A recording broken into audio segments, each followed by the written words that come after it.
बोलिए श्याम सुंदर श्री यमुने महारानी जी की जय।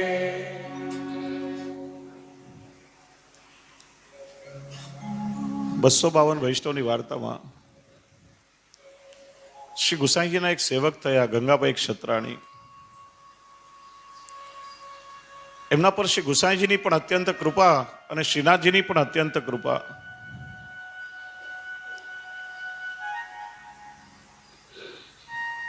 જ્યારે વ્રજમાંથી શ્રીજી બાવા મેવાડ પધાર્યા ત્યારે ગંગાભાઈ ક્ષત્રાણી સેવામાં સાથે હાજર રહ્યા હતા. એમને વિશેષ આજ્ઞા હતી. માર્ગમાં શ્રીજી બાવાને કંઈ પણ પરિશ્રમ થાય અથવા કોઈ પણ વસ્તુની આવશ્યકતા પડે ત્યારે શ્રીનાથજીએ ગંગાભાઈ ક્ષત્રાણીને જતાવે.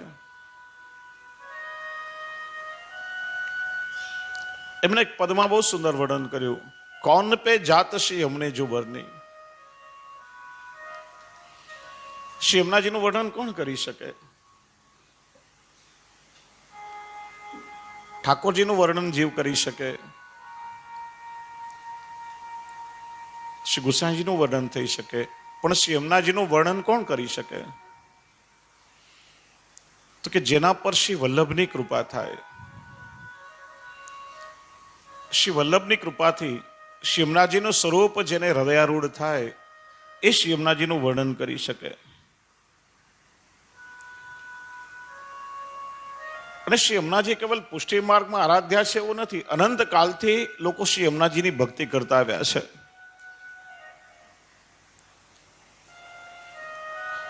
અન્ય સંપ્રદાયોમાં પણ શ્રી યમુનાજીનું આરાધન થાય છે. શ્રી મહાપ્રભુજીથી પહેલા અનેક રચનાઓ શ્રી યમુનાજી પર થઈ છે.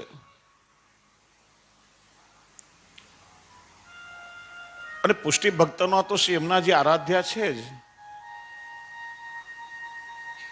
આપણે સૌ શ્રી યમુનાજીની ભક્તિ કરીએ છીએ,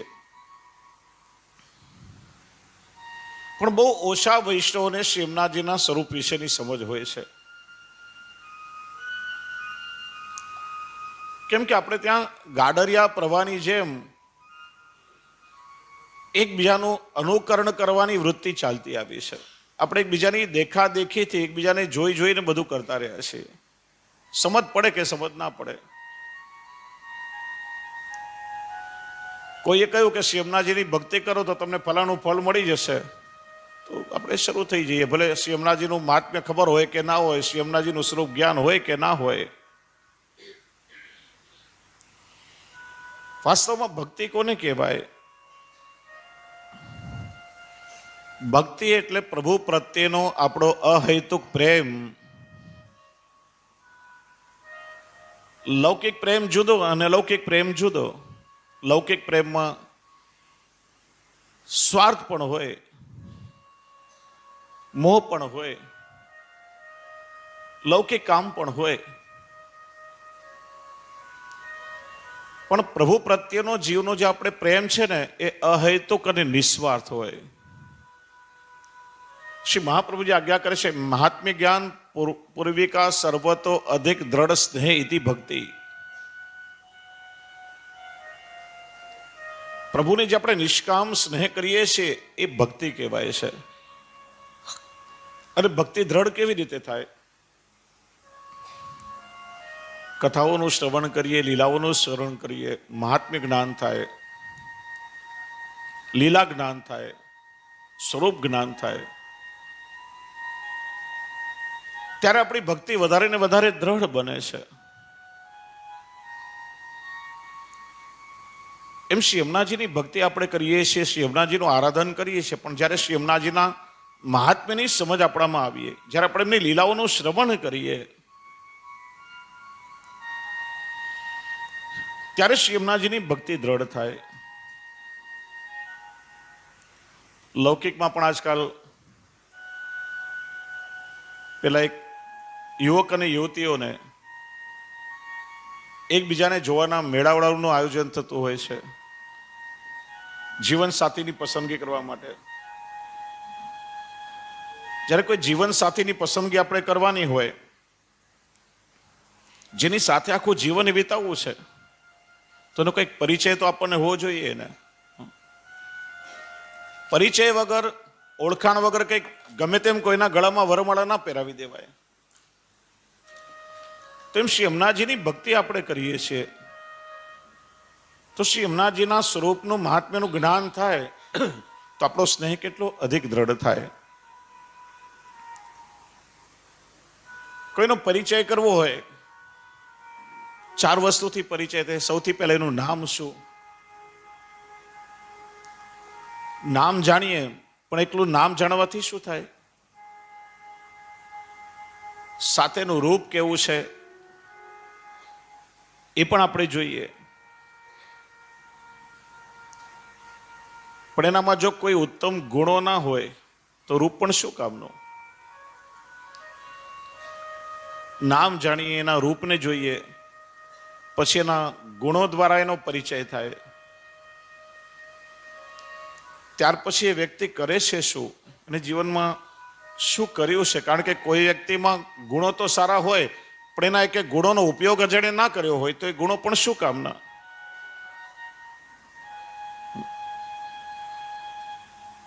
તો 4 વસ્તુથી પરિચય થાય.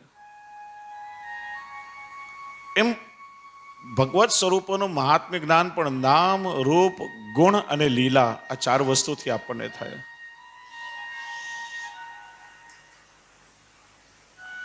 સૌથી પહેલા આપણા શ્રી યમુનાજીનું નામ શ્રી યમુના કેવી રીતે પડ્યું? લૌકિકમાં તો પેલા જ્યોતિષીઓ બાળકનો જન્મ થાય એટલે ગ્રહ, નક્ષત્ર, રાશિ આ બધાનો મેળ કરી અને કુંડલી બનાવે અને એના પરથી બાળકોના નામ પડે.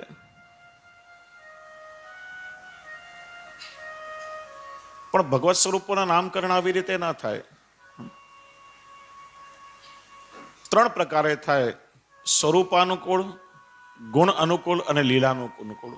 આ 3 પ્રકારે ભગવત સ્વરૂપોનું નામ પડાય.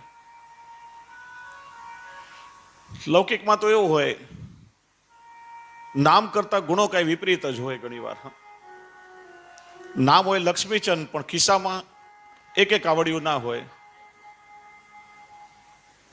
નામ હોય જ્ઞાનચંદ પણ પેલો બિચારો અંગૂઠો છાપતો હોય.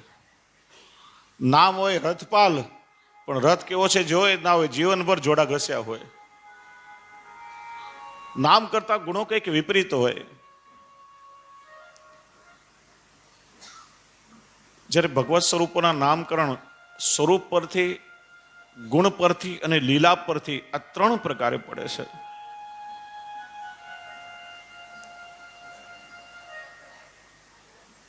ભાગવતજીમાં નામકરણ લીલામાં જ્યારે યશોદા મૈયા ગર્ગાચાર્યજીને લાલનનું નામકરણ કરવાનું કહે છે, વિનંતી કરે છે, ત્યારે નામકરણ થયું કૃષ્ણ. ગર્ગાચાર્યજી કહ્યું કે સ્વરૂપાનુકૂળ પણ છે, લીલાનુકૂળ પણ છે અને ગુણાનુકૂળ પણ છે. સ્વરૂપથી કૃષ્ણ એટલે શ્યામ વર્ણના છે એટલા માટે કૃષ્ણ.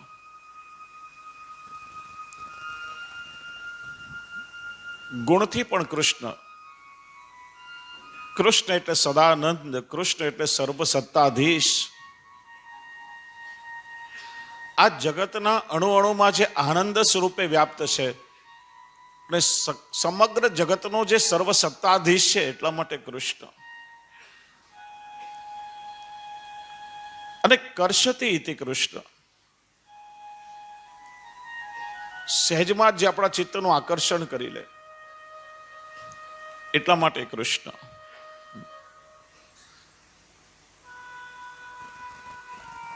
ભાગવતજીમાં વર્ણન આવે છે, હે મૈયા, આ તારો લાલો તો પ્રત્યેક યુગમાં પ્રગટ થાય છે અને દરેક યુગમાં એના જુદા જુદા નામ છે, જુદા જુદા સ્વરૂપો ધારણ કરીને અવતરિત થાય છે. કોઈ કલ્પમાં એનો વર્ણ રક્ત એટલે લાલ હતો, કોઈ કલ્પમાં એમનો વર્ણ પીત હતો, કોઈ કલ્પમાં એમનો વર્ણ શ્વેત હતો. અને આ સારસ્વત કલ્પના દ્વાપરમાં શ્યામ વર્ણથી પ્રગટ થયો એટલા માટે કૃષ્ણ. જો વૈષ્ણવ હમણાં ખેલના દિવસો ચાલે છે ને, આ પ્રકાર પણ થોડો સમજીએ. ઠાકોરજીને આપણે દરરોજ 4 વસ્તુથી ખેલાવીએ છીએ. કેસરયુક્ત ચંદન, ગુલાલ, અબીલ અને ચૂવો. આ 40 દિવસ તો આપણે ઠાકોરજીને ખેલાવીએ છીએ. એ સિવાય આપણે ઠાકોરજીને ક્યારે ખેલાવીએ? હું તમને પ્રશ્ન પૂછું છું. આ 40 દિવસ સિવાય પુષ્ટિ માર્ગીય સેવા પ્રણાલિકામાં ઠાકોરજી બીજા ક્યારે ખેલે છે? ક્યારે?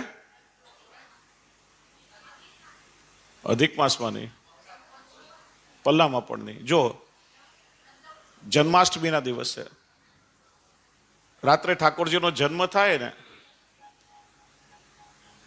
પંચામૃત થયા પછી ઠાકોરજીને પીતાંબર ધરે, માલા ધરે, પછી આ 4 વસ્તુઓથી ઠાકોરજી ખેલે છે. એનું કારણ વેદ સ્તુતિમાં 4 વેદના વર્ણ જુદા જુદા બતાવ્યા છે. પ્રભુનું પ્રાગટ્ય થયું ત્યારે 4 વેદોએ ભગવાનની સ્તુતિ કરી છે. અને એટલા માટે એ વેદ સ્તુતિના ભાવથી પણ 4 વર્ણથી ઠાકોરજી ખેલે છે. બીજું ક્યારે ખેલે? રાધાષ્ટમીના દિવસે. પુષ્ટિ માર્ગી હવેલીઓમાં જ્યાં નિધિ સ્વરૂપ બિરાજતા હોય, રાજભોગ આવે એ સમયે સ્વામીજીના ભાવનાજી પધારે અને ત્યારે યુગલ સ્વરૂપ આ 4 વસ્તુથી ખેલે છે. અને ત્રીજો ક્રમ ક્યારે થાય? કે જ્યારે સંપૂર્ણ ભાવ અનુસાર ઠાકોરજીને 56 ભોગનો મનોરથ થાય ત્યારે. ખાલી 56 ભોગની સામગ્રી રોગાવીએ ને એને બડો મનોરથ કહેવાય. એ 56 ભોગ ના કહેવાય વાસ્તવમાં. મૂળ ક્રમથી જો 56 ભોગ થાય તો જુદા જુદા પ્રકારના ભાવનાજી ત્યાં સાથે પધારે છે. નંદરાયજી, યશોદાજી, ઉપનંદ, બલરામજી, રેવતીજી, શ્રી યમુનાજી, 4 યુથના સ્વામીજી સાથે બિરાજે. એક એક મંત્રથી એક એક ભાવનાજીનો આવિર્ભાવ થાય. માલાજી ધરે ને ત્યારે બધા સ્વરૂપો આ 4થી ખેલે છે. એમાં 40 દિવસ આપણને પ્રભુ સાથે સખ્ય કેળવાના પ્રાપ્ત થયા છે.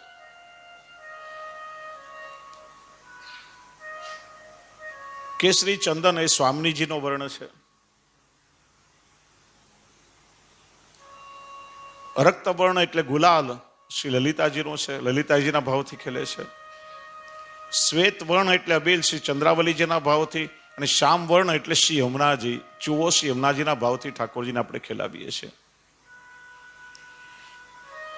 અને 40 દિવસ એટલે 10 દિવસ એક એક યુથના વ્રજભક્તો સાથે ઠાકોરજી ખેલે છે.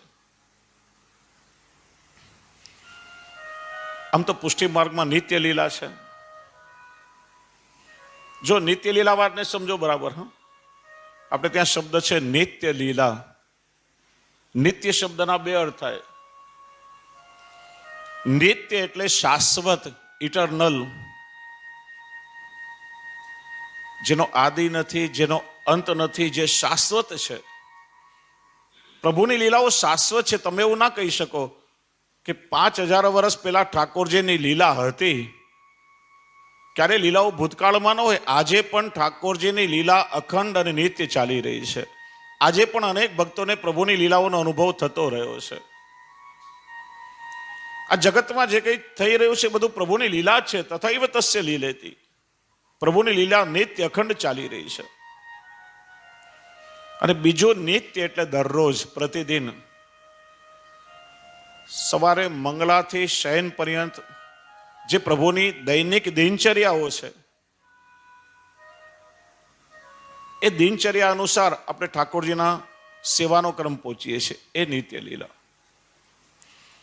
તો આ દાન લીલા, માન લીલા, રાસ લીલા, માખણ ચોરી લીલા, ગૌચારણ લીલા, હોરીખેલ લીલા, આ બધી પ્રભુની નિત્ય લીલાઓ છે. છતાં પણ આ 40 દિવસ વિશેષ રૂપે પ્રભુની નિકટ રહેવાના, પ્રભુ સાથે સખ્ય કેળવવાના આપણને પ્રાપ્ત થાય છે. અને જો પ્રભુને ખેલાવતા પહેલા આપણે શું કરીએ છીએ? ચરણારવિંદ ઉપર વસ્ત્ર ઢાંકી દઈએ છીએ. શા માટે? ઠાકોરજીના ચરણારવિંદ રંગથી બગડે કે ઠાકોરજીના આભૂષણો કે વસ્ત્ર બગડે એટલા માટે? હા કે ના? તો શેના માટે આપણે વસ્ત્ર ઢાંકીએ ચરણારવિંદ પર? જુઓ, જ્યારે આપણે પ્રભુની સન્મુખ જઈએ ને,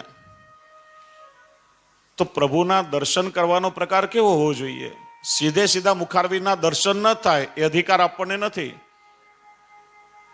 એ તો વાત્સલ્ય ભક્તિ કે માધુર્ય ભક્તિમાં એ પ્રાપ્ત થાય, દાસ્ય ભક્તિમાં નહીં. અને આપણે જ્યારે બ્રહ્મ સંબંધ લઈએ છીએ ત્યારે ગદ્ય મંત્રમાં શું કહીએ છીએ? દાસોહમ, હે કૃષ્ણ હું આપનો દાસ છું. અને દાસ્ય ભક્તિનું સ્થાન ક્યાં? ચરણારવિંદમાં.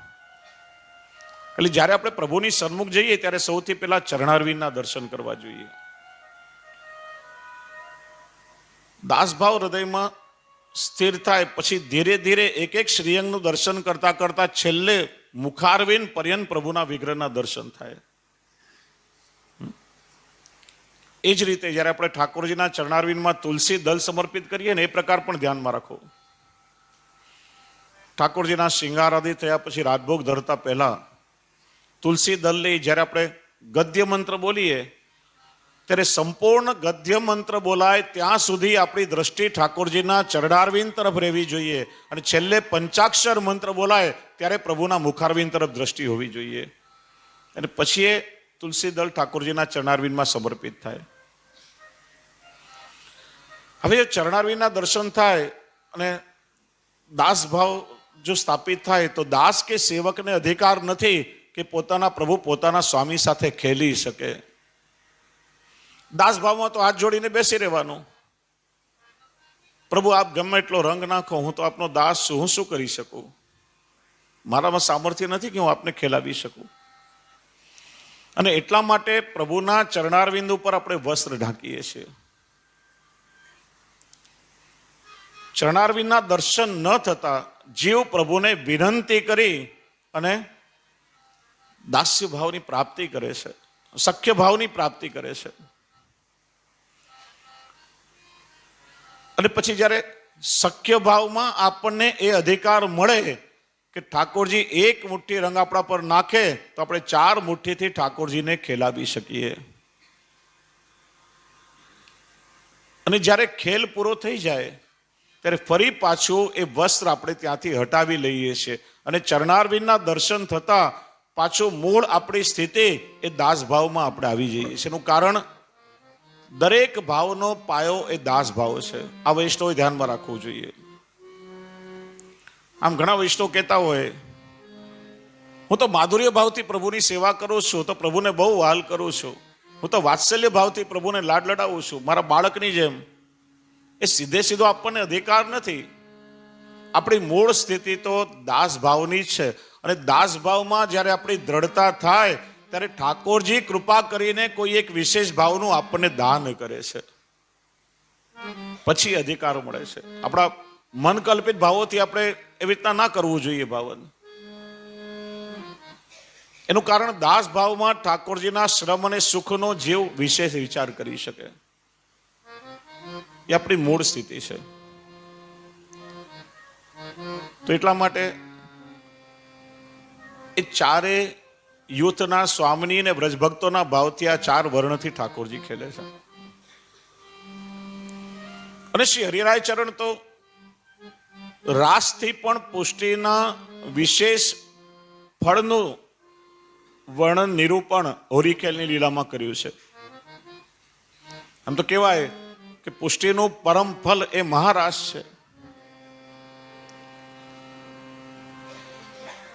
પણ લઘુરાસ પછી જ્યારે વ્રજભક્તોને સૌભાગ્ય મત થયો તો એ ઠાકોરજીથી સહન ના થયું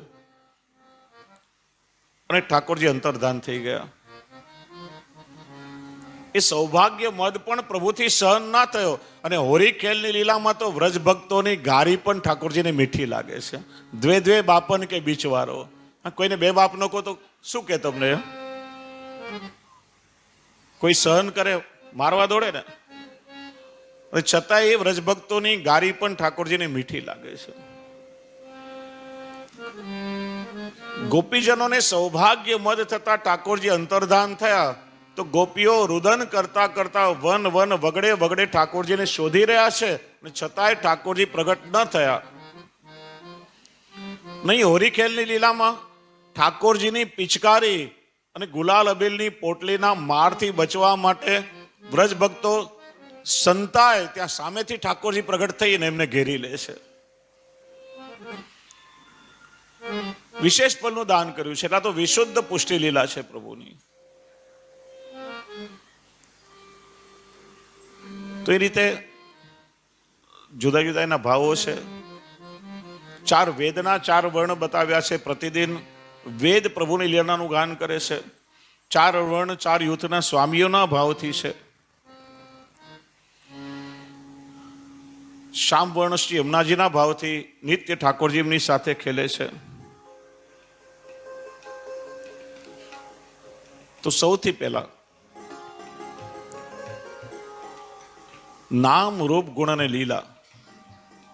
તો શ્રી યમુનાજીનું નામ યમુના કેવી રીતે પડ્યું? પ્રાચીન સમયમાં એક એવી પદ્ધતિ હતી કે કુળ પરંપરાથી કે ઘરના કોઈક વડીલ વ્યક્તિના નામ પરથી કે ભાઈના નામ પરથી કે માતાના નામ પરથી એ રીતે પણ નામકરણ થતું. જેમ રઘુકુલ કહેવાયું, યદુકુલ કહેવાયું, વલ્લભકુલ કહેવાયું. જેમ સીતાજી જનક નંદિની કહેવાયા, શ્રી રામચંદ્રજી દશરથ નંદન કહેવાયા, ભગવાન શ્રી કૃષ્ણ નંદ નંદન કહેવાયા, યશોદાનંદન કહેવાયા, સ્વામિનીજી વૃષભાનંદિની કહેવાયા. એમ યમુના શબ્દને છૂટો પાડો, યમ વત્તા ઉના. યમ એટલે તો બધા જ ઓળખતા હોય, બધાને જ ભણકાર વાગતા હોય, ક્યારે આવશે, ક્યારે આવશે, ક્યારે લઈ જશે. બધાને યમરાજાનો ડર લાગતો હોય. યમરાજ એટલે ધર્મરાજ અને ઉન એટલે નાનું. યમરાજાના નાના લાડકા બેન એટલે યમુના. યમ એટલે જે નિયમમાં રાખે તે યમ. અને યમનો ભય કોને સતાવે?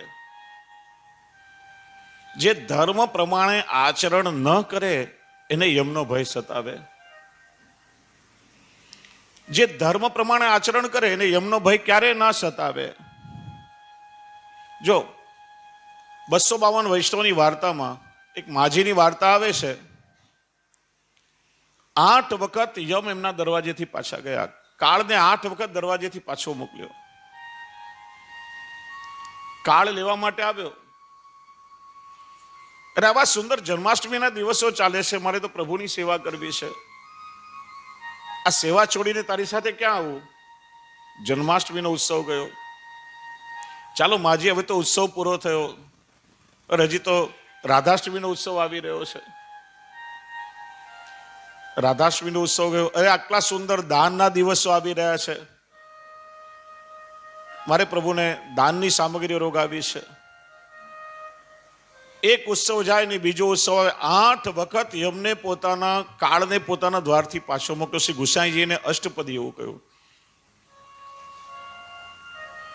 એને કાળ કર્મ નવ બાંધે રે, યમ તો શિર ધનુષ્ય નવ સાધે રે, એવો માર્ગ શ્રી વલ્લભ વર્ણો રે, જ્યાં નહીં પ્રવેશ વિધિ હરનો રે.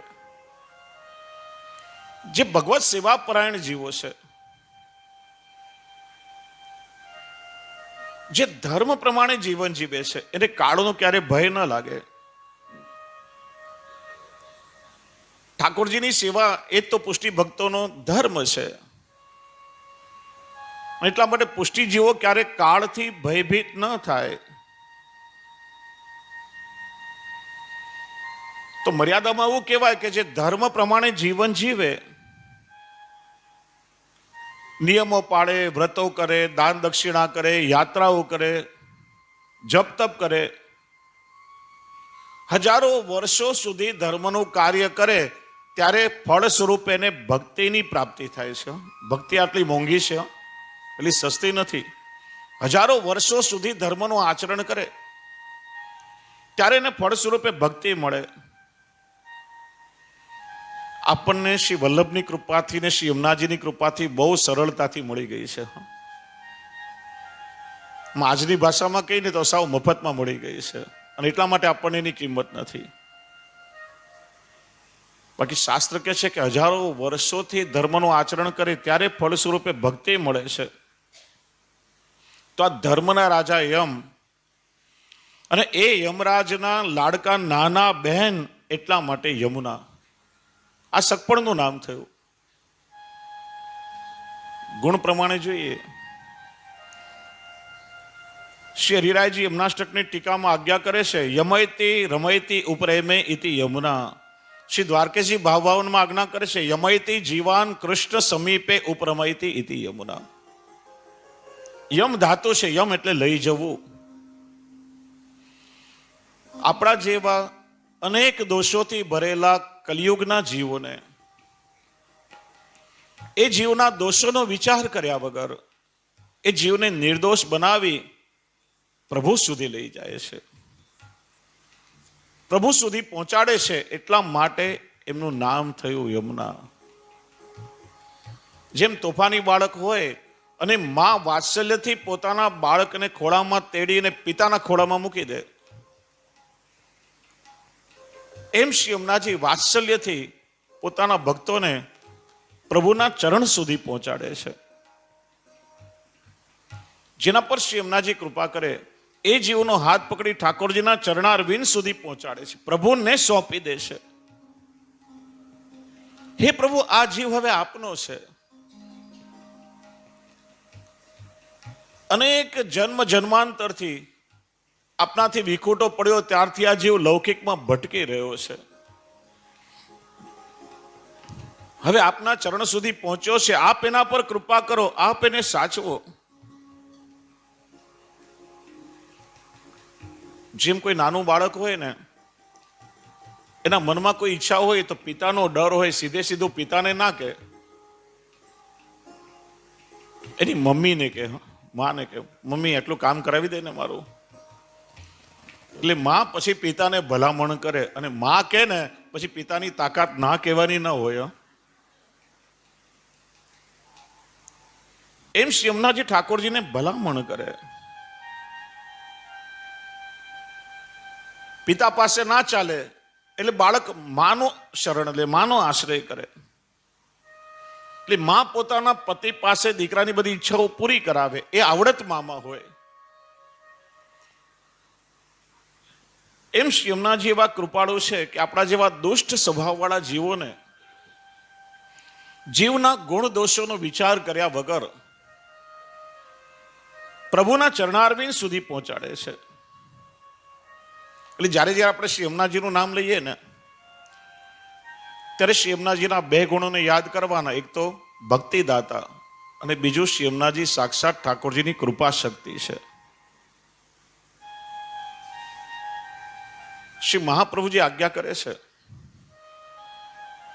કે શ્રી યમુનાજીના નામમાં અપાર સામર્થ્ય રહેલું છે.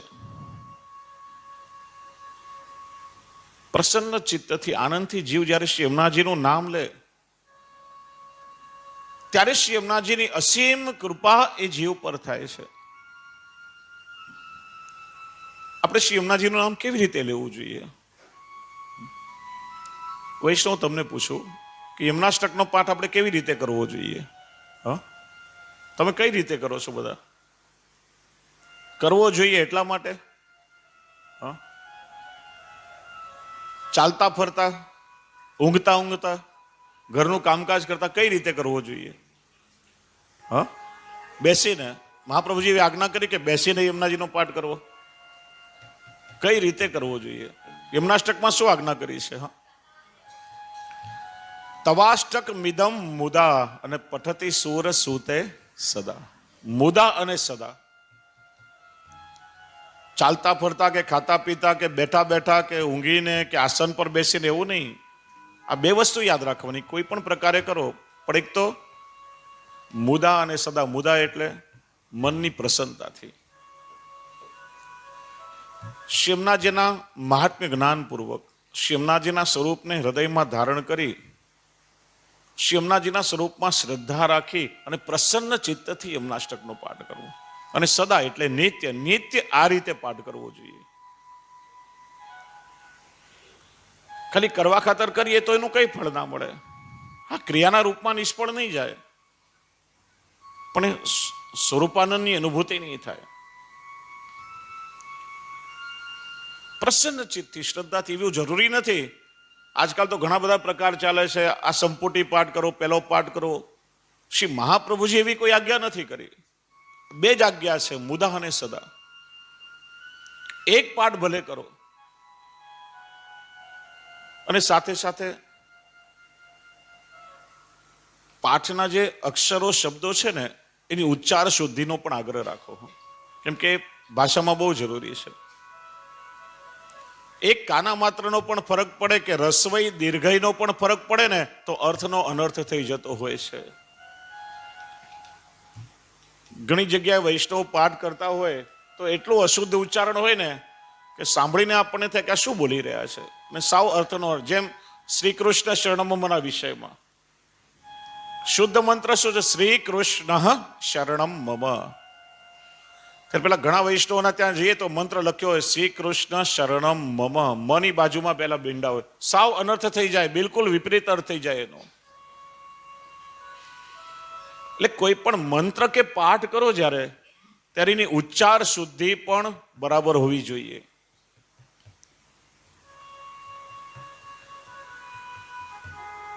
જેમ સર્વોત્તમજીના પાઠ માટે શું આજ્ઞા કરી? શ્રદ્ધા વિશુદ્ધ બુદ્ધિ. શ્રદ્ધા અને વિશુદ્ધ બુદ્ધિથી. એમ શ્રી યમુનાષ્ટકનો પાઠ મુદા એટલે પ્રસન્ન ચિત્તથી, આનંદથી નિત્ય તમે કરો તો શ્રી યમુનાજીની કૃપા ચોક્કસ તમારા પર થાય. 252 વૈષ્ણવમાં કિશોરીબાઈની વાર્તા આવે છે. નાનપણમાં પિતાની સાથે ઘરમાં ઠાકોરજીની સેવા કરે. એમના પિતાએ શીખડાવેલો શ્રી યમુનાષ્ટકનો પાઠ નિત્ય કરે. નાનપણમાં એમના લગ્ન થઈ ગયેલા. એ સમયે બાળ વિવાહ થતા હતા. ભગવદ ઈચ્છાથી નાનપણમાં જ પતિનો દેહાંત થઈ ગયો. પિતાની સાથે રહેવા લાગ્યા. ઠાકોરજીની સેવા કરે, નિત્ય યમુનાષ્ટકનો પાઠ કરે. થોડા સમયમાં પિતાનો પણ દેહાંત થયો. એક બેન હતી, પરણીને સાસરે ચાલી ગઈ હતી. ઘરમાં સાવ એકલા થયા. ઠાકોરજીની સેવા કરે, યમુનાષ્ટકનો પાઠ કરે અને કંઈક ઠાકોરજીએ શું કસોટી લેવી હશે કે એમના શરીરમાં કોઈક રોગ થયો. ધીરે ધીરે ધીરે દેખાતું પણ ઓછું થયું. બેન સાસરેથી આવે, ચાકરી કરે, જમાડતી જાય. હવે તો આ કિશોરીબાઈની ચાકરી બેનને પણ અઘરી લાગે. વારે ઘડીએ મેણા મારતા જાય. ના દુઃખ એમનાથી સહન ન થાય.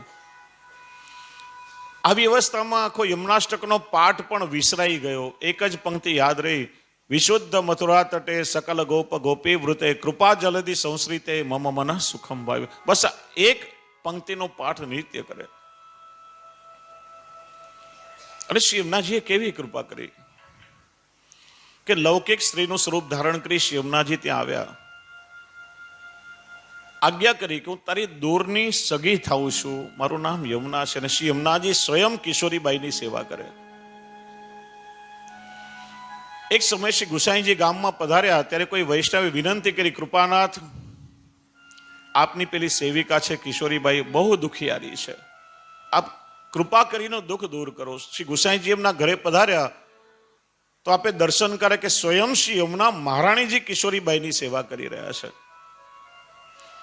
શ્રી ગુસાઈજીએ એમના મસ્તક પર પોતાનો શ્રીહસ્ત પધરાવ્યો. કિશોરીબાઈને દિવ્ય ચક્ષુથી શ્રી ગુસાઈજીના સાક્ષાત ભગવત સ્વરૂપે અને શ્રી યમુનાજીના એમના મૂળ સ્વરૂપે દર્શન થયા.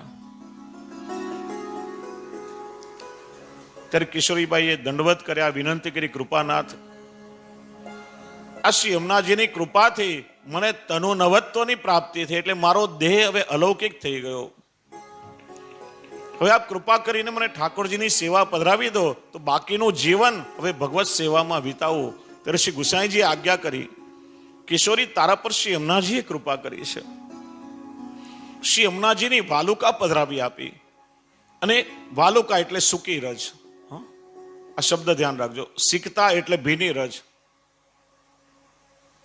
ભાગવતજીમાં કાત્યાયની વ્રતમાં સિકતા એટલે વ્રજ ભક્તોએ યમુનાજીની ભીની રજમાંથી કાત્યાયનીની પ્રતિમા સિદ્ધ કરીને અર્ચન કર્યું. અને વાલુકા એટલે સૂકી રજ.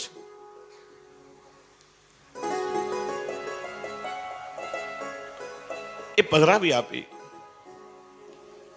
એની સેવા કિશોરીબાઈ કરે અને શ્રી યમુનાજીની વાલુકામાં નિત્ય એમને ભગવદ લીલાના દર્શન થતા. એવી કૃપા શ્રી યમુનાજીએ એમના પર કરી છે. જો વૈષ્ણવ આજે યમુનાજી સંબંધી ઘણી બધી ગેરસમજો આપણે ત્યાં પ્રવર્તે છે. શ્રી યમુનાજીનો ઉત્સવ, શ્રી યમુનાજીની સેવાનો પ્રકાર આદિ ઘણી બધી ગેરસમજો, કારણ કે ઘણું બધું આ પરંપરાથી ચાલતું આવ્યું છે.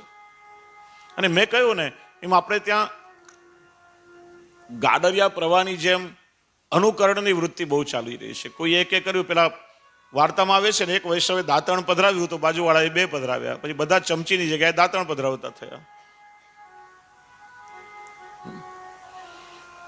પહેલી વાત તો એ ચૈત્ર સુદ છઠને દિવસે આપણે યમુનાજીનો ઉત્સવ મનાવીએ છીએ. કયા ગ્રંથમાં એવું લખ્યું છે કે ચૈત્ર સુદ છઠને દિવસે યમુનાજીનું પ્રાગટ્ય થયું? મેં હજી સુધી ક્યાંય વાંચ્યું નથી. કોઈ વેદમાં, પુરાણમાં, ઉપનિષદોમાં, કોઈ પણ ગ્રંથમાં હજી સુધી કોઈ એવું પ્રમાણ નથી કે ચૈત્ર સુદ છઠને દિવસે યમુનાજીનું પ્રાગટ્ય થયું હોય. બીજું કે અષ્ટ સખાઓએ ઠાકોરજીના પ્રાગટ્યની બધાઈઓ ગાઈ, બલરામજીના પ્રાગટ્યની બધાઈ ગાઈ,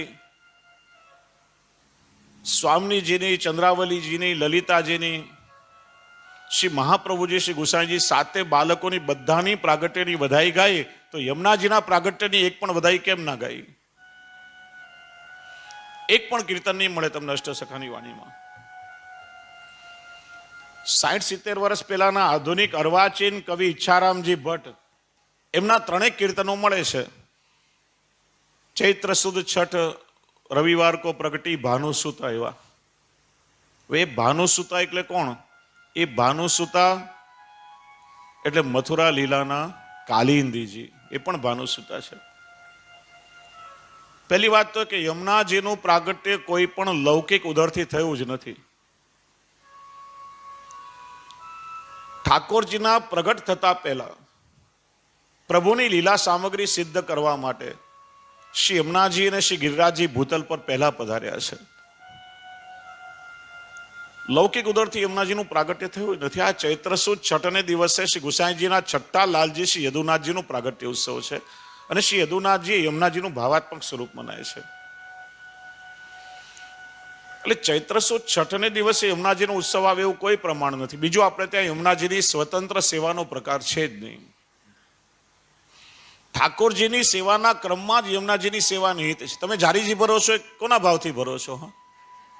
તો એ તો નિત્ય લીલાના, પ્રત્યેક લીલાના સાક્ષી સ્વરૂપ છે.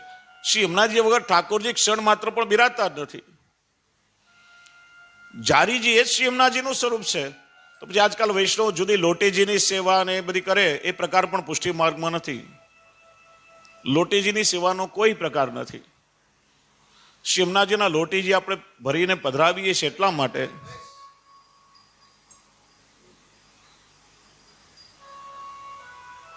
કે ઠાકોરજીના જારીજી ભરવાના જલમાં એ લોટીજીમાંથી આપણે યમુનાજી પધરાવીએ. આ પ્રકાર પણ થોડો સમજો. પ્રસંગ નીકળ્યો તો એક એક વાત આપણે સમજશું. ઘણા વૈષ્ણવ વિનંતી કરતા હોય, જે અમારે ત્યાં કૂવાનું કે બોરિંગનું જલ નથી, મ્યુનિસિપાલિટીનું નળનું જલ આવે છે, તો અમે શું કરીએ, કઈ રીતે જારીજી ભરીએ? હવે શ્રી મહાપ્રભુજીએ કયા જલથી જારીજી ભરવાની આજ્ઞા કરી છે? કોઈ ગ્રંથમાં એવી આજ્ઞા કરી કે તમે કૂવાના જલથી જારીજી ભરો કે નદીના જલથી જારીજી ભરો કે જલાશયના જલથી જારીજી ભરો. 5 સદીઓ પહેલા એવી કોઈ વ્યવસ્થા હતી જ નહીં. ના બોરિંગો હતા, ના ડંકી હતી, ના કોઈ પાઇપલાઇનો કે નળની વ્યવસ્થા કંઈ નહીં હતું. જળાશયના કિનારે ગામો વસતા હતા. જલ એ સૌથી પહેલી માનવીની જરૂરિયાત છે. આજકાલની જેમ ટોયલેટ બાથરૂમ જેવી કોઈ વ્યવસ્થા ઘરમાં સાધનો પણ નહીં હતા. જંગલમાં શૌચાદી કર્મ કરી જળાશયમાં સ્નાન કરી અને લોકો જલ ભરીને ઘરે લાવે, એનાથી જ બધી વ્યવસ્થાઓ ચાલે. સમય પરિવર્તન આવવા લાગ્યું. આજે મુંબઈ જેવા શહેરોમાં હવે કોર્પોરેશન વાળા બોરિંગ ખોદવાની પરમિશન પણ આપતા નથી. તો સિર્ફ ઠાકોરજીના જારી નહીં ભરવાના? હા કે ના? ભરવા જોઈએ કે ના ભરવા જોઈએ? તો કયા જલથી ભરો તમે? જો શ્રી મહાપ્રભુજી આજે આપણે જેને મેંડ કે મરજાદ કહીએ છીએ, એ કેવલ પુષ્ટિમાર્ગનો વિષય નહીં હતો. 500 વર્ષ પહેલાની સર્વસામાન્ય જીવન પદ્ધતિ હતી, કોમન લાઈફસ્ટાઈલ હતી. અને શ્રી મહાપ્રભુજીએ સર્વસામાન્ય જીવન પદ્ધતિનો સ્વીકાર કર્યો છે. કોઈ અઘરો ક્રમ નથી બતાવ્યો. આપણા જે આજીવિકાના સાધનો છે એમાંથી ઠાકોરજીની સેવાનો ક્રમ આપણે કરવાનો છે. કોઈ આપણા માથા પર ભાર રૂપ લાગે એવી કોઈ જુદી વ્યવસ્થા કરવાની મહાપ્રભુજી આજ્ઞા કોઈ જળવાદ કે અઠાગ્રહ એવું નથી કહ્યું આપણને. અઠાગ્રહને તો શ્રી મહાપ્રભુજી ત્યાજ્ય બતાવે છે. બોરિંગ કે કુવાની વ્યવસ્થા ન હોય તો આપણા ઘરમાં જે વ્યવસ્થા છે, ઠાકોરજી માટે એક અલગ નળની વ્યવસ્થા કરો. સ્નાન કરી નળ ખાસા કરી એમાંથી ઠાકોરજીની મથની છાનીને ભરી અને યમુનાજીના લોટીજીમાંથી 2 બૂંદ યમુનાજીની પધરાવો. આવિર્ભાવના શ્લોક આપણે ત્યાં બોલાય છે. પ્રિયા રતિ શ્રમરમ સુગંધી પરિશીતલમ યામુનમ વારી પાત્રેસ્મિન ભવ શ્રી કૃષ્ણ તાપૃત ઇદમ પાનીય પાત્રમી વ્રજનાથાય કલ્પિતમ રાધા ધરાત્મકત્વેન ભૂયા તદ્રૂપમેવ તદ. યમુનાજીના આવિર્ભાવના શ્લોક છે. બોલી અને 2 બૂંદ યમુનાજીની મથનીમાં પધરાવો. બધું જલ યમુનાજીનું સ્વરૂપ થશે ને ઠાકોરજી યમુનાજીનું જલ જ આરોગે છે. જ્યાં સુધી તમારી બુદ્ધિમાં એ ભેદ છે કે આ કુવાનું જલ છે કે આ નળનું પાણી છે, ત્યાં સુધી ઠાકોરજીને અંગીકાર જ નહીં કરે.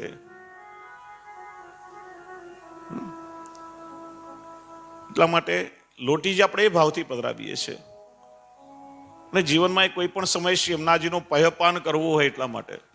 લોટીજીની સેવાનો પ્રકાર નથી. ઘણા વૈષ્ણવ 30 વર્ષથી લોટીજી બિરાજતા હોય, એ લોટીજીમાંથી જલ સાવ તિરોહિત થઈ ગયું હોય. આપણા વાર્તા સાહિત્યમાં જ્યાં જ્યાં ક્રમ મળશે એ વાલુકાનો ક્રમ મળશે શ્રી યમુનાજીની. કારણ કે એ રજ પણ કઈ છે? મુરારી પદ પંકજ, ઠાકોરજીની સાક્ષાત ચરણારવિંદની રજ છે.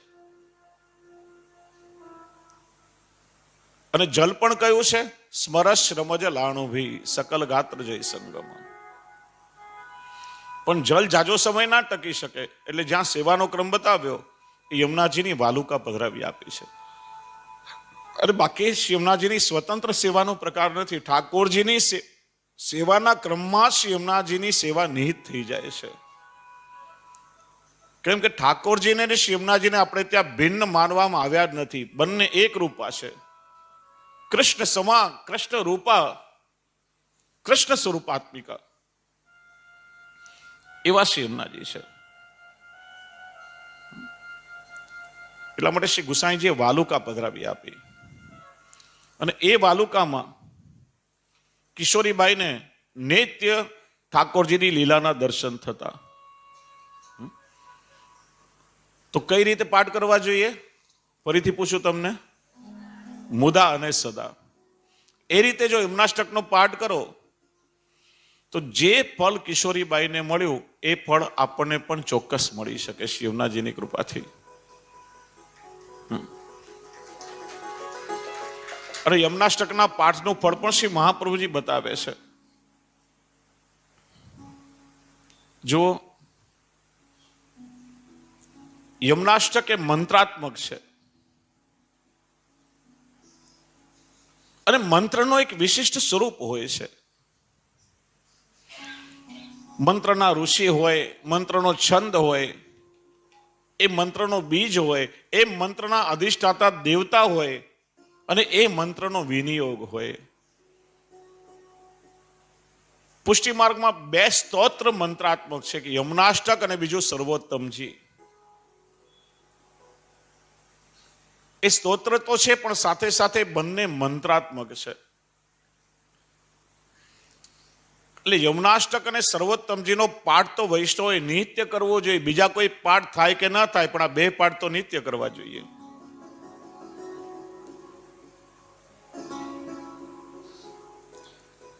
ઘણા વૈષ્ણવોને બધા પાઠ કંઠસ્થ આવડતા હોય. 5-6 પાઠ એવા છે: સિદ્ધાંત રહસ્ય, નવરત્ન, કૃષ્ણાશ્રય, ચતુશ્લોકી, યમનાષ્ટક. આ વૈષ્ણવ કડકડાટ નિત્ય કરતા હોય પણ એનાથી કઈ હેતુ ના સરે. હા, આપણે ત્યાં 3 પ્રકાર એમાં મળે છે. સૌથી પહેલું સ્તોત્ર, બીજો પ્રકાર છે વિજ્ઞપ્તિ અને ત્રીજો પ્રકાર છે ઉપદેશાત્મક ગ્રંથો. જો એ પણ સાથે સમજાવું કે પુષ્ટિ માર્ગમાં તમને એક પણ પ્રાર્થનાઓ નહીં મળે. શ્રી મહાપ્રભુજી ગુસાઈજીથી લઈને કોઈ પણ આચાર્ય મહાનુભાવ કે કોઈ પણ ભક્ત કવિ એક પણ પ્રાર્થનાઓ નહીં ગાઈ હોય. પ્રાર્થના કોને કહેવાય? પ્રાર્થના એટલે યાચના. આપણે ખોળો પાથરીને પ્રભુ પાસે માગીએ છીએ. પ્રભુ મને બળ દો, મને બુદ્ધિ દો, મને શક્તિ આપો, મને આ આપો, મને તે આપો. આપણે ગાઈએ ને, ઓ ઈશ્વર ભજીએ તને, મોટું છે તુજ નામ, અને ગુણ તારા નિત્ય ગાઈએ ને થાય અમારા કામ. અમારા કામ થાય એટલા માટે તને ભજીએ છીએ. પ્રભુ સાથે આપણે વેપાર કરીએ છીએ. આ ભક્તિ માર્ગમાં માગવાની વૃત્તિ જ નથી આવતી. બાલભાવની સેવા છે. અને બીજી વસ્તુ કે ઠાકોરજી પાસે તમે જ્યારે કંઈ માગો છો એનો અર્થ શું થયો? કે પ્રભુના અંતર્યામિત્વ ઉપર તમને વિશ્વાસ નથી. તમને શું જોઈએ છે ઠાકોરજીને ખબર નથી, એટલે માગવું પડે છે. અને માગી માગીને આપણે શું માગીએ છીએ? લૌકિક. કેમ કે આપણને માગતા આવડતું જ નથી. કઈ વસ્તુમાં આપણું હિત છે અને કઈ વસ્તુથી આપણું અહિત થશે જીવને ખબર જ નથી હોતી. પેલો કુંભકર્ણ ઇન્દ્રાસન માગવા ગયો અને નિંદ્રાસન માગી આવ્યો. આજે ઠાકોરજી પાસે આપણે કંઈક માગીએ અને એ જ વસ્તુ માટે પાછા આપણે ભગવાનને ફરિયાદ પણ કરીએ છીએ. કારણ કે આપણે ચૂકી ગયા માગીને. આપણી ભક્તિમાં કંઈક ત્રુટિ આવી ગઈ, આપણી દ્રઢતા ડગી ગઈ, પ્રભુ પરનો વિશ્વાસ ચાલ્યો ગયો, એટલે માગવું પડ્યું પ્રભુ પાસે. કોઈને સંતાન ન હોય તો વારે ઘડીએ જીવો માનતા માને, માગી માગી અને પછી દીકરો આવે અને એ દીકરો જ્યારે મા બાપની સામે થાય ત્યારે રડતા રડતા પાછા ભગવાન પાસે જાય. આના કરતા ના થયો હોય તો વધારે સારું. ત્યારે ભગવાન શું કે, મેં તો નતો જ આપ્યો પણ બહુ માગ્યો ને, હવે તું જ ફળ ભોગવ. એટલા માટે પ્રાર્થનાઓ ના ગાઓ ક્યારે. પુષ્ટિ માર્ગમાં એક પણ પ્રાર્થના તમને નહીં મળે. પેલો પ્રકાર છે સ્તોત્ર, યમનાષ્ટક, સર્વોત્તમજી, ત્રિવિધ નામાવલી, નામ રત્નાખ્ય, ગિરિરાજ ધાર્યાષ્ટકમ, મધુરાષ્ટકમ. આ બધા સ્તોત્ર છે જેમાં પ્રભુના નામ, રૂપ, ગુણ અને લીલાનું ગાન કરી અને પ્રભુની સ્તુતિ કરવામાં આવી હોય. બીજો પ્રકાર છે વિજ્ઞપ્તિ, જેમાં કોઈ અલૌકિક મનોરથ પૂર્ણ કરવા માટે પ્રભુને વિનંતી કરવામાં આવી હોય. હું વારંવાર કહું છું કે શિવનાજીની બહુ ભક્તિ કરો તમે અને શિવનાજી પ્રસન્ન થાય અને કે માગ વૈષ્ણવ, તારે શું જોઈએ છે હું તને આપું. ત્યારે શું માગશો તમે યમુનાજી પાસે? લૌકિક ક્યારે ના માગશો? પરમાનંદાસજી ગાયું છે ને,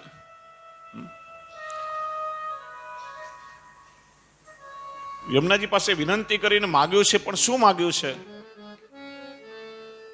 અલૌકિક માગ્યું છે.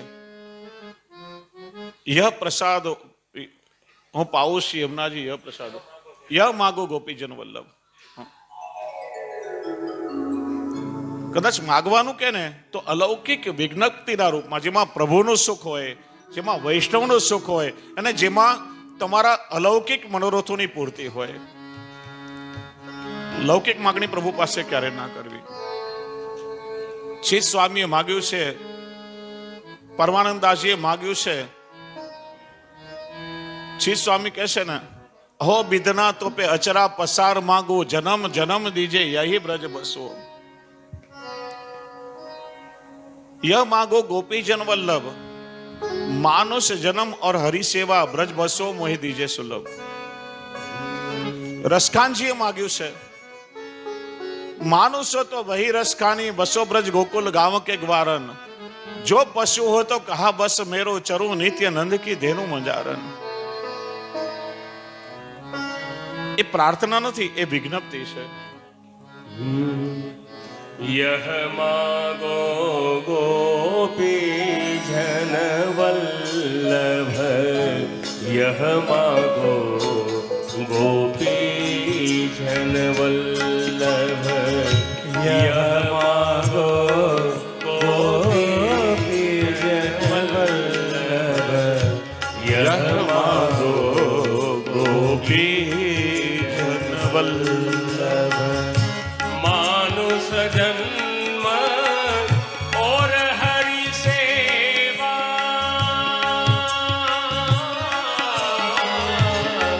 मानुष जन्म और हरि सेवा, ब्रज बसवो दीजे मोहि सुलभ. ब्रज बसवो मोहि दीजे सुलभ. यह मागो गोपी जन वल्लभ, यह मागो गोपी जन वल्लभ, यह मागो गोपी जन वल्लभ.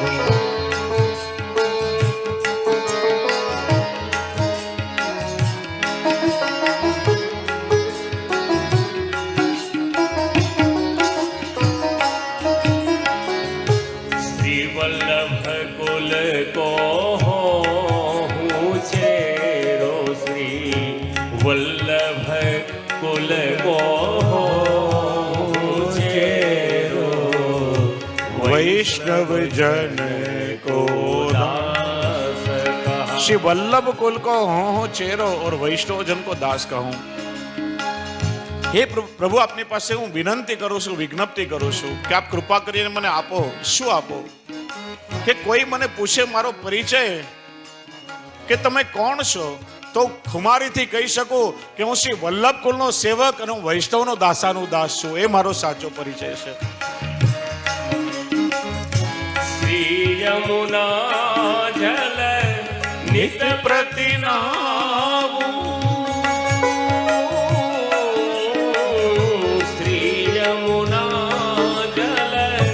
नित प्रतिनाम, मन क्रम वचन कृष्ण गुण गाओ, मन क्रम वचन कृष्ण गुण गाओ.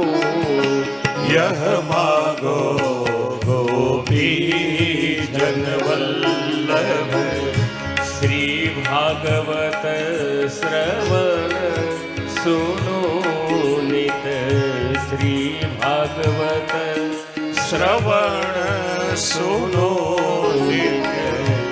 इन तज चित कहूँ अनंत लाओ. परमानंद दास यह मागत,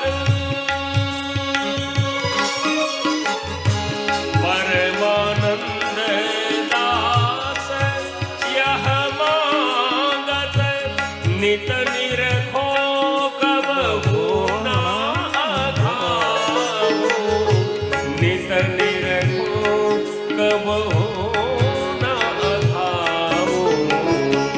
यह मागो गोपी जन वल्लभ, यह मागो गोपी जन वल्लभ, यह मागो, यह मागो, यह मागो गोपी जन वल्लभ.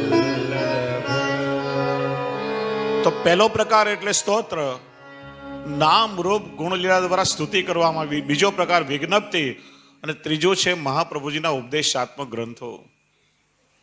બાલબોધ, સિદ્ધાંત મુક્તાવલી, સિદ્ધાંત રહસ્ય, નવરત્ન, કૃષ્ણાશ્રય, ચતુશ્લોકી, સેવાફલ, આ બધા ઉપદેશાત્મક ગ્રંથો છે. આપશ્રીના સેવકોને જ્યારે જ્યારે કોઈ મનમાં શંકા થઈ, કોઈ દ્વિધા થઈ, ત્યારે એમની શંકાના સમાધાન માટે શ્રી મહાપ્રભુજી આપેલા ઉપદેશો છે. એ પાઠ તમે મોડે કરતા હોય, ચિંતા કાપી ન કાર્ય નિવેદિતાત્મ ભી કદાપી તે પુષ્ટિસ્તો ન કરી શકે લૌકિકીમ, તમે બોલો. પણ જ્યાં સુધી એનો અર્થ તમને ખબર નથી, એ પાઠ કરવાનો કોઈ હેતુ નથી. સર્વદા સર્વભાવે ન ભજનીયો વ્રજાદીપ સ્વસ્યાયમેવ ધર્મોહી નાન્યક્વાપી કદાચન. પાઠ મોડે આવડી જાય, કંઠસ્થ હોય, પણ એમાં શ્રી મહાપ્રભુજી શું આજ્ઞા કરી રહ્યા છે, એ પંક્તિના રહસ્યને, એના મર્મને ના સમજો તો એ પાઠ કરવાનો કોઈ મતલબ નથી. એ શ્રી મહાપ્રભુજીએ વૈષ્ણવી જીવન માટે આપેલા ઉપદેશો છે. આ વસ્તુ ધ્યાનમાં રાખો. તો યમનાષ્ટક સ્તોત્ર છે, અને શ્રી યમનાષ્ટક અને સર્વોત્તમજી વૈષ્ણવ માટે મંત્રાત્મક છે. સૌથી પહેલા એ મંત્રના ઋષિ, કે જેને મંત્રનું દર્શન થયું હોય, જે મંત્રના દ્રષ્ટા હોય, એ ઋષિ કહેવાય. યમનાષ્ટકનું ગાન કોણે કર્યું? શ્રી મહાપ્રભુજીએ. એટલે યમનાષ્ટકના ઋષિ શ્રી મહાપ્રભુજી છે. યમનાષ્ટકનો છંદ પૃથ્વી છંદ છે. જેમ વૃક્ષમાં બીજ છુપાયેલું હોય ને બીજમાંથી નવા વૃક્ષનું સર્જન થાય છે, એમ શ્રી યમુનાજીની ભક્ત વત્સલતા અને શ્રી યમુનાજીની કૃપા શક્તિ યમુનાજીનું બીજ છે. મંત્રના આરાધ્ય દેવ હોય કે દેવતા હોય, એમ યમુનાષ્ટકના દેવતા સ્વયં શ્રી યમુના મહારાણીજી છે. અને છેલ્લે વિનિયોગ, એટલે એ મંત્રના જાપનું તમને જે ફલ મળે એનો વિનિયોગ કહેવાય. અને યમુનાષ્ટકના પાઠનો હેતુ કેવલ શ્રી યમુનાજીની પ્રસન્નતા માટે છે. અને શ્રી યમુનાજી પ્રસન્ન થાય તો શું ફલ આપે? શ્રી મહાપ્રભુજી યમુનાષ્ટકમાં ફલશ્રુતિ પણ બતાવી છે. સમસ્ત દુરિતક્ષયો ભવતી વૈ મુકુંદે રતિ તયા સકલ સિદ્ધયો મુરરી પુશ્ચ સંતુષ્યતિ અને સ્વભાવ વિજયો ભવેત. શ્રી મહાપ્રભુજી સ્વયં આજ્ઞા કરે છે, તવ અષ્ટકમ ઇદમ પઠતી. યમુનાજીને વિનંતી પણ કરીશ કે આપનું આ અષ્ટક 8 શ્લોકનું છે, એટલે અષ્ટક, અને 9માં ફળશ્રુતિ, જે કોઈ શુદ્ધ હૃદયથી કરશે એને આ સ્તોત્રમાં રહેલા સર્વ ફળોની પ્રાપ્તિ થશે. આપણે આગળ પણ જોયું કે અનેક મહાનુભાવો યમુનાજીના સ્તોત્રો ગાયા છે, પણ બધાની અહીંયા ઇદમ કહ્યું છે કે આ સ્તોત્રનો જે કોઈ પાઠ કરશે, શ્રી પુરુષોત્તમજી સદાનો ભાવ બતાવે છે. નિયમિત રીતે, શ્રદ્ધાપૂર્વક, વિશ્વાસપૂર્વક, પ્રેમપૂર્વક યમુનાષ્ટકનો પાઠ કરશે, પ્રસન્ન ચિત્તથી એનો પાઠ કરશે, તો આમાં રહેલા દરેક ફળની એને પ્રાપ્તિ થશે. પેલું શું બતાવ્યું? સમસ્ત દુરિતક્ષયો. દુરિત એટલે પ્રભુની સેવામાં જે અંતરાય રૂપ બનનારા આપણી અંદર રહેલા દોષો એ બધા દૂરિત. જે દોષો આપણી અંદર રહેવાથી આપણે પ્રભુની સન્મુખ પહોંચી નથી શકતા, એ અંતરાય રૂપ બધા દોષો અને બાધકો દૂર થઈ જશે. શ્રી યમુનાજી એ જીવ માટે પ્રભુના બધા દ્વાર ખોલી આપે છે. બધા જ અંતરાયોને દૂર કરી દેશે શ્રી યમુનાજી કૃપા કરીને. ભવતી વૈ મુકુંદે રતિ. શ્રી યમુનાષ્ટકના પાઠથી આપણું મન મંજાય, ઇન્દ્રિયો વિશુદ્ધ બને અને અનાયાસે ભગવત સ્વરૂપમાં આપણને પ્રીતિ થાય છે. જો વૈષ્ણવ ઘણી વાર લોકો કહેતા હોય અમે કોઈ પાપ કર્યું નથી, અમારું મન બહુ ચોખ્ખું છે, તો શા માટે અમારે ઠાકોરજીની સેવા કરવી, શા માટે ભક્ત કરવી, શા માટે અમારે ભગવાનનું નામ લેવું જોઈએ? આપણે એવું કહેતા હોઈએ ત્યારે એને કેવું છે કે ભાઈ તમારા ઘરવાળાને પૂછો કે તમારું મન કેવું છે, ખબર પડે તમને. નજીકના લોકો વધારે જાણે ને. પેલી વાત તો એ કે ઠાકોરજીમાં તમારું મન લાગતું નથી, ઠાકોરજીમાં તમારી પ્રીતિ નથી, એ જ વાતનું મોટું પ્રમાણ છે કે તમારું મન ચોખ્ખું નથી. મન શુદ્ધ હોય તો પ્રભુ સાથે આપોઆપ લાગી જવું જોઈએ. જો બે વસ્તુ શુદ્ધ અને પવિત્ર, આ બંનેમાં ફરક છે. દરેક ચોખ્ખી વસ્તુ, શુદ્ધ વસ્તુ પવિત્ર ના હોય, અને પવિત્ર વસ્તુ શુદ્ધ હોય એ જરૂરી પણ નથી. તમારું ટોયલેટ કે બાથરૂમ હોય, તમે એને ક્લીનરથી એકદમ ચોખ્ખું કરી નાખો, બધા જ જમ્સ ના હોય, એમાં એકદમ ક્લીન નીટ ચોખ્ખું બની જાય, એ શુદ્ધ કહેવાય પણ પવિત્ર ના કહેવાય.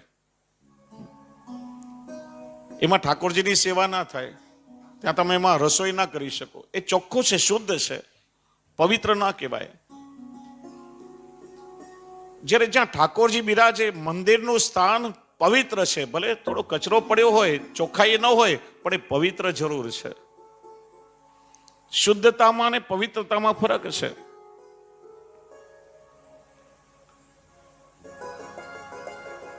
આપણું મન શુદ્ધ પણ થવું જોઈએ અને પવિત્ર પણ થવું જોઈએ, ત્યારે ભગવત સ્વરૂપનો અનુભવ થાય છે. આપણે આ જપ, તપ, પાઠ, માળા શા માટે કરીએ છીએ? ભાગવતજીમાં ભગવાનના જે સ્વરૂપો બતાવ્યા,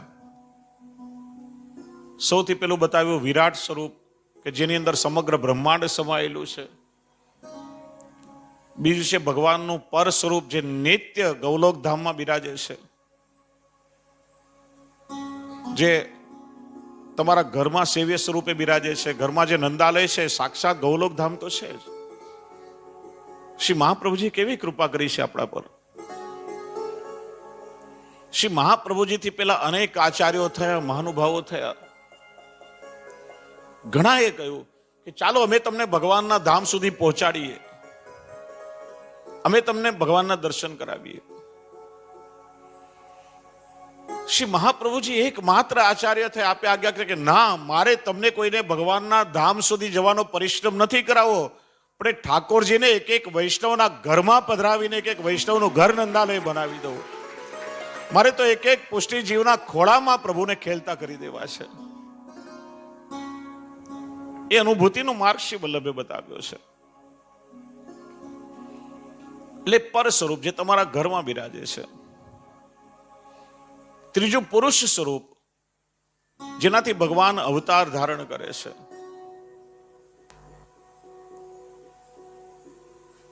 ચોથું છે ભગવાનનું અંતર્યામી સ્વરૂપ, જે પ્રત્યેક જીવના અંતરમાં અંતર્યામી સ્વરૂપે બિરાજે છે. પણ આપણને બધાને એનો અનુભવ થતો નથી, અને એટલા માટે આ જપ, તપ, પાઠ, માળા ઇત્યાદિ આપણે કરીએ ને, ત્યારે એ અંતરમાં રહેલું અંતર્યામી સ્વરૂપ વિશુદ્ધ બને અને ડગલે ને પગલે આપણું માર્ગદર્શન કરે છે. એટલા માટે આ જપ, પાઠ ઇત્યાદિ કરવાનો ક્રમ આપણે ત્યાં છે. તો યમુનાષ્ટકના પાઠથી શું થાય કે આપણું અંતર વિશુદ્ધ બને અને સ્વતઃ પ્રભુમાં આપણી પ્રીતિ દ્રઢ થાય છે, પ્રભુ સાથે આપણી પ્રીતિ જોડાય છે. ત્રીજું ફળ શું બતાવ્યું? તયા સકલ સિદ્ધયો. સિદ્ધિઓ નહીં, હા, વૈષ્ણવ શુદ્ધ પાઠ કરે છે. તયા સકલ સિદ્ધયો. શ્રી યમનાષ્ટકનો પાઠ કરવાથી અષ્ટ ઐશ્વર્યનું શ્રી યમુનાજી દાન કરે છે. સકલ શબ્દના બે અર્થ અહીંયા બતાવે. એક તો સકલ એટલે બધી જ, દરેક પ્રકારની, અને સકલ એટલે કલાભી સહિત ઇતિ સકલ, સંપૂર્ણ કલાઓ સહિત ભગવાન શ્રી કૃષ્ણના સ્વરૂપાનંદનું દાન કરનારા શ્રી યમુનાજી છે. અને ભગવત સ્વરૂપાનંદની પ્રાપ્તિથી પુષ્ટિ જીવો માટે બીજી કોઈ મોટી સિદ્ધિ નથી. એ શ્રી યમુનાજીની કૃપાથી પ્રાપ્ત થાય છે. મુરરી પુષ્ચ સંતુષ્યતિ. ખાલી ઠાકોરજી નહીં, અહીંયા ચકાર છે, મુરરી પુષ્ચ. જે કોઈ યમુનાષ્ટકનો પાઠ કરે એના ઉપર મુરારી ભગવાન શ્રી કૃષ્ણની સાથે સાથે ચકાર મુરરી પુષ્ચ એમનો સમગ્ર લીલા પરિકર પણ અત્યંત પ્રસન્ન થાય છે. પ્રભુ તો એને પોતાનો બનાવે છે, પણ પ્રભુનો સમગ્ર લીલા પરિકર પણ એ જીવ પર અત્યંત પ્રસન્ન થાય છે.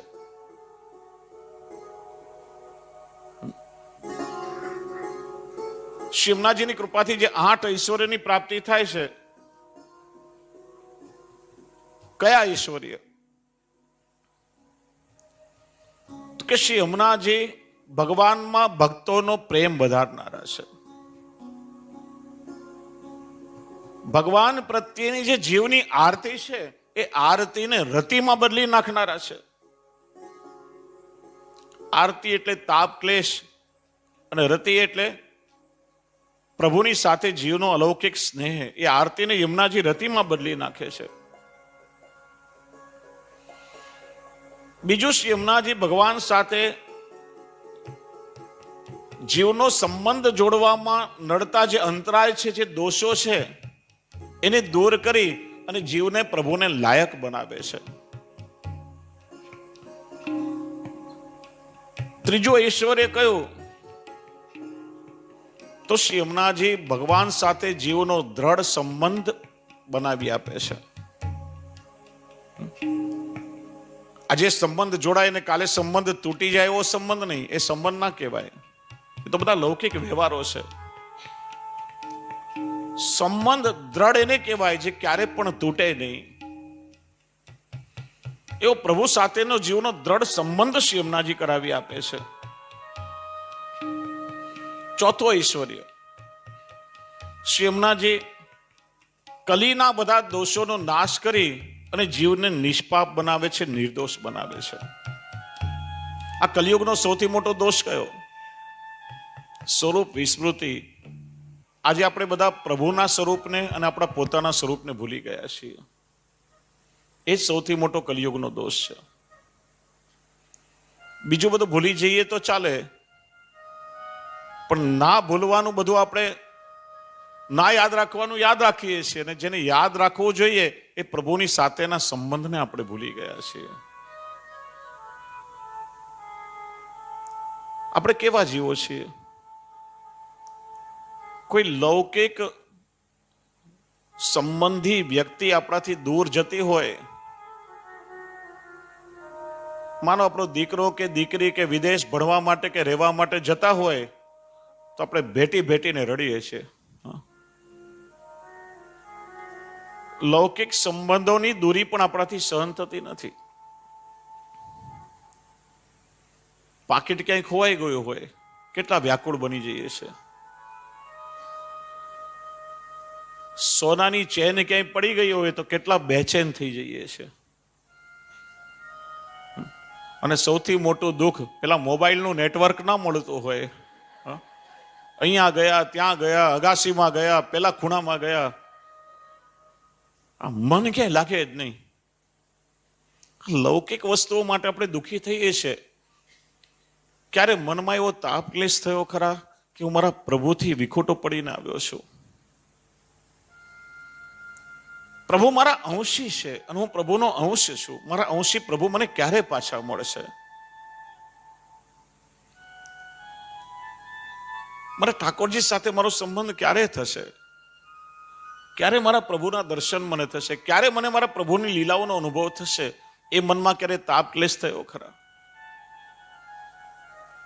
એવા જીવ છીએ આપણે. ગદ્ય મંત્રના શરૂઆતમાં તો આપણે કહીએ છીએ ને, ભગવાન કૃષ્ણથી વિખૂટા પડે હજારો વર્ષોનો સમય વ્યતીત થવાથી ભગવાનની પ્રાપ્તિ માટે જે તાપ ક્લેશનો આનંદ થવો જોઈએ, અહીં એ તાપ ક્લેશ પણ આનંદાત્મક છે. એ પણ જેને તિરોધાન થયો એવો હું જીવ. એ પ્રભુ સાથેના સંબંધને ભૂલી ગયા અને આપણા પોતાના સ્વરૂપને ભૂલી ગયા. એ કલિયુગનો સૌથી મોટો દોષ છે. એ બધા દોષોને અંતરાયને દૂર કરી અને જીવને નિર્દોષ બનાવી અને શ્રી યમુનાજી પ્રભુ સુધી પહોંચાડે છે. શ્રી યમુનાજીના સેવનથી જીવને પ્રભુની ઉત્કટ ભક્તિની પ્રાપ્તિ થાય છે. શ્રી યમુનાજી કૃપા કરીને જીવને તનુ નવત્વ સિદ્ધ કરાવી આપે છે. યમુનાષ્ટકની ફળશ્રુતિમાં બતાવ્યું, તનુ નવત્વ મેતા બતા. તનુ નવત્વ એટલે આ જ દેહ અલૌકિક ભગવત સેવોપયોગી બને. આ દેહના ધર્મો પ્રભુની સેવા કરવામાં આપણને બાધક ના બને. ઘણા વૈષ્ણવને જોયા છે, હા, પોતાના ઘરમાં હોય ને કે કંઈ બહાર ફરવા ગયા હોય તો માંડ ઊભા પણ ના થઈ શકતા હોય. બે જણા હાથ પકડીને ઊભા કરે, વ્હીલચેર પર બેસાડે અને પછી એમને ક્યાંય લઈ જાય. પણ જ્યારે ઠાકોરજીની સેવામાં હાથ પવિત્ર કરે ને તો આમ દોડી દોડીને કરતા હોય. ત્યારે દેહના ધર્મો એને કોઈ બાધક ના થાય. ઘરમાં બે ડગલાએ ચાલી ના શકતા હોય, પણ જ્યાં હવેલીમાં ઠાકોરજીના દર્શન કરવા આવે ને, આમ ધક્કો મારીને પાડી દે બધાને, હા, આમ દોડે દર્શન કરવા માટે. ત્યારે એમ થાય કે આ શરીરમાં બળ આવ્યું ક્યાંથી? શેઠ પુરુષોત્તમ દાસની વાર્તામાં આવે છે ને કે એમના પુત્ર ગોપાલદાસજીને થયું કે પિતા 80 વર્ષના થયા છે, તો સેવા કરવામાં કષ્ટ થતું હશે. એ તો વ્યસન અવસ્થાએ પહોંચેલા હતા. પુત્રના મનની વાત જાણી ગયા. અરે ગોપાલદાસજી જ્યારે સેવામાં હાથ પવિત્ર કરવા આવ્યા ત્યારે શું જોયું કે પિતા તો 20 વર્ષના યુવાન છે. એટલા માટે હું હંમેશા કહું છું કે જ્યાં સુધી ભગવત સેવા કરવાનું સામર્થ્ય આપણા શરીરમાં છે ને, ત્યાં સુધી વૈષ્ણવ ક્યારે પણ વૃદ્ધ થતો જ નથી. હા, વૈષ્ણવને ક્યારે ઘડપણ આવતું જ નથી જ્યાં સુધી પ્રભુની સેવા દેહથી થઈ રહી છે. એનું નામ છે તનુનવત્વ. અને એટલા માટે તો આપણે શ્રી યમુનાજીમાં સ્નાન કરી છે. ઘણા વૈષ્ણવો કહે કે યમુનાજીમાં સ્નાન ના કરવા જોઈએ. શ્રી મહાપ્રભુજી ક્યાં આજ્ઞા કરી કે સ્નાન ના કરાય એવું? આપણા અષ્ટછાપ ભગવદીઓએ તો સ્નાનના મહાત્મ્યના પદો ગયા છે. મજ્જન કરો વિમલ જલ પાવન ચિંતા કલુષ બહાવું. મજ્જન એટલે સ્નાન. પણ જેમ લૌકિક નદીઓમાં આપણે દુબાકા મારીએ, કૂદીએ, પાણી ઉડાડીએ, છપછપિયા કરીએ, એ રીતે યમુનાજીમાં સ્નાન ના કરાય. સુરદાસજી કહે છે ને, પ્રેમ કે સિંધુ કો મર્મ જાણ્યો નહીં, સુર કહે કહા ભયો દેહ બોરે.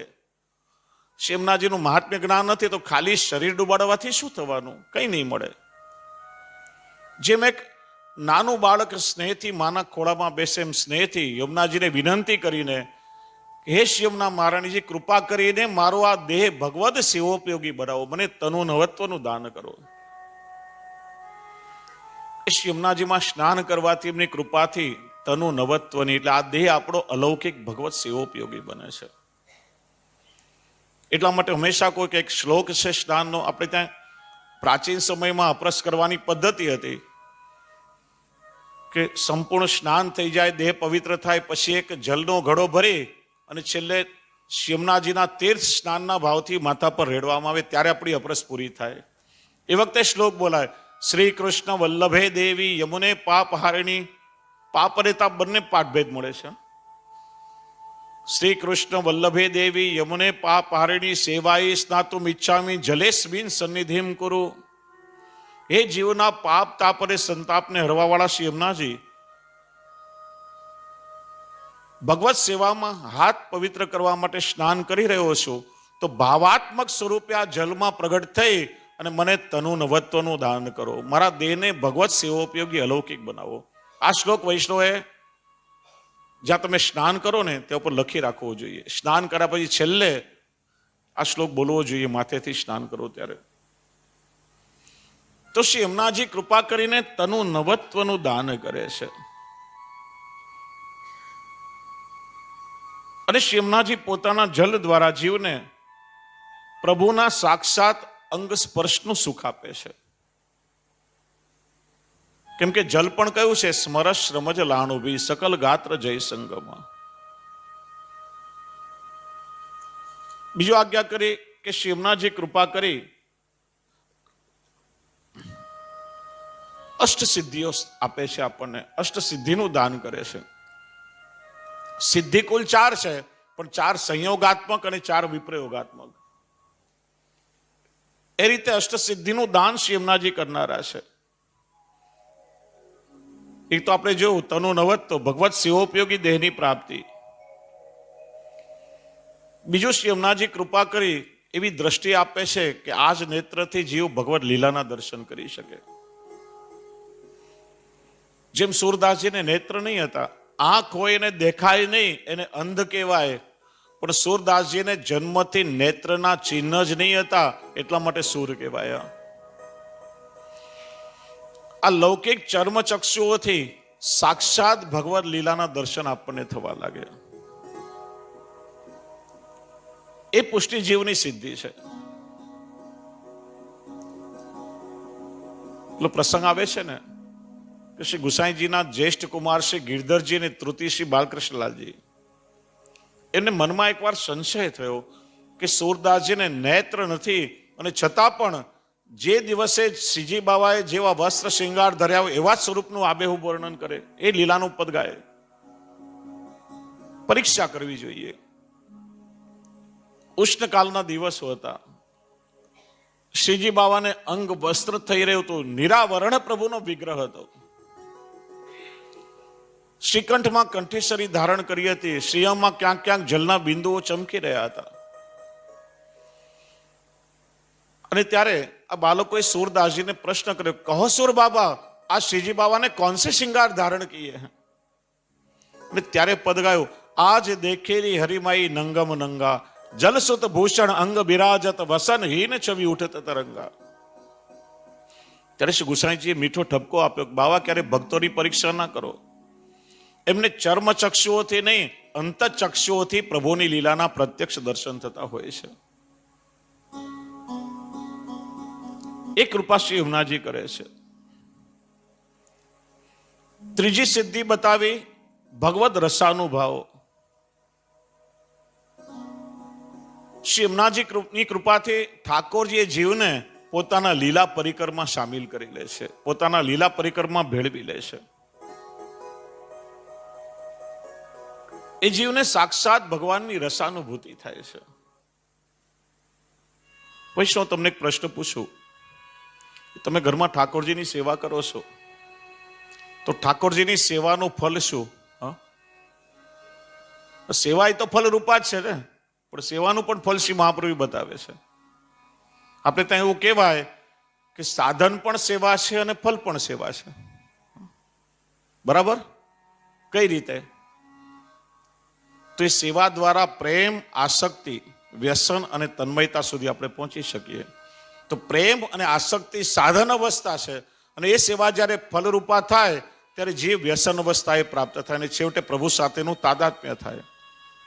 એ ફલ અવસ્થા છે. આગળ પ્રસંગોમાં ચર્ચા કરશું આપણે. પણ એ સેવાનું પણ ફલ શ્રી મહાપ્રભુજી બતાવે છે. સેવાનું ફલ શું છે?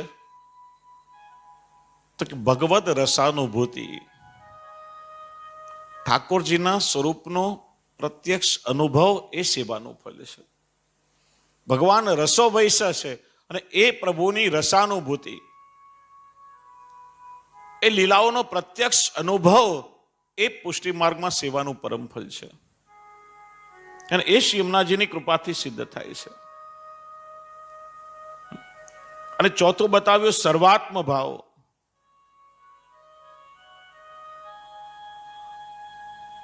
જીવનો નિરોધ પ્રભુમાં થાય. અને મજાની વાત એ કે ભક્તનો નિરોધ ભગવાનમાં થાય એમ ભગવાનનો નિરોધ પણ પોતાના ભક્તમાં થાય છે. એટલા માટે અહીંયા સકલ કલાભી સહિત ઇતિ સકલ આ સંયોગાત્મક અને 4 વિપ્રયોગાત્મક.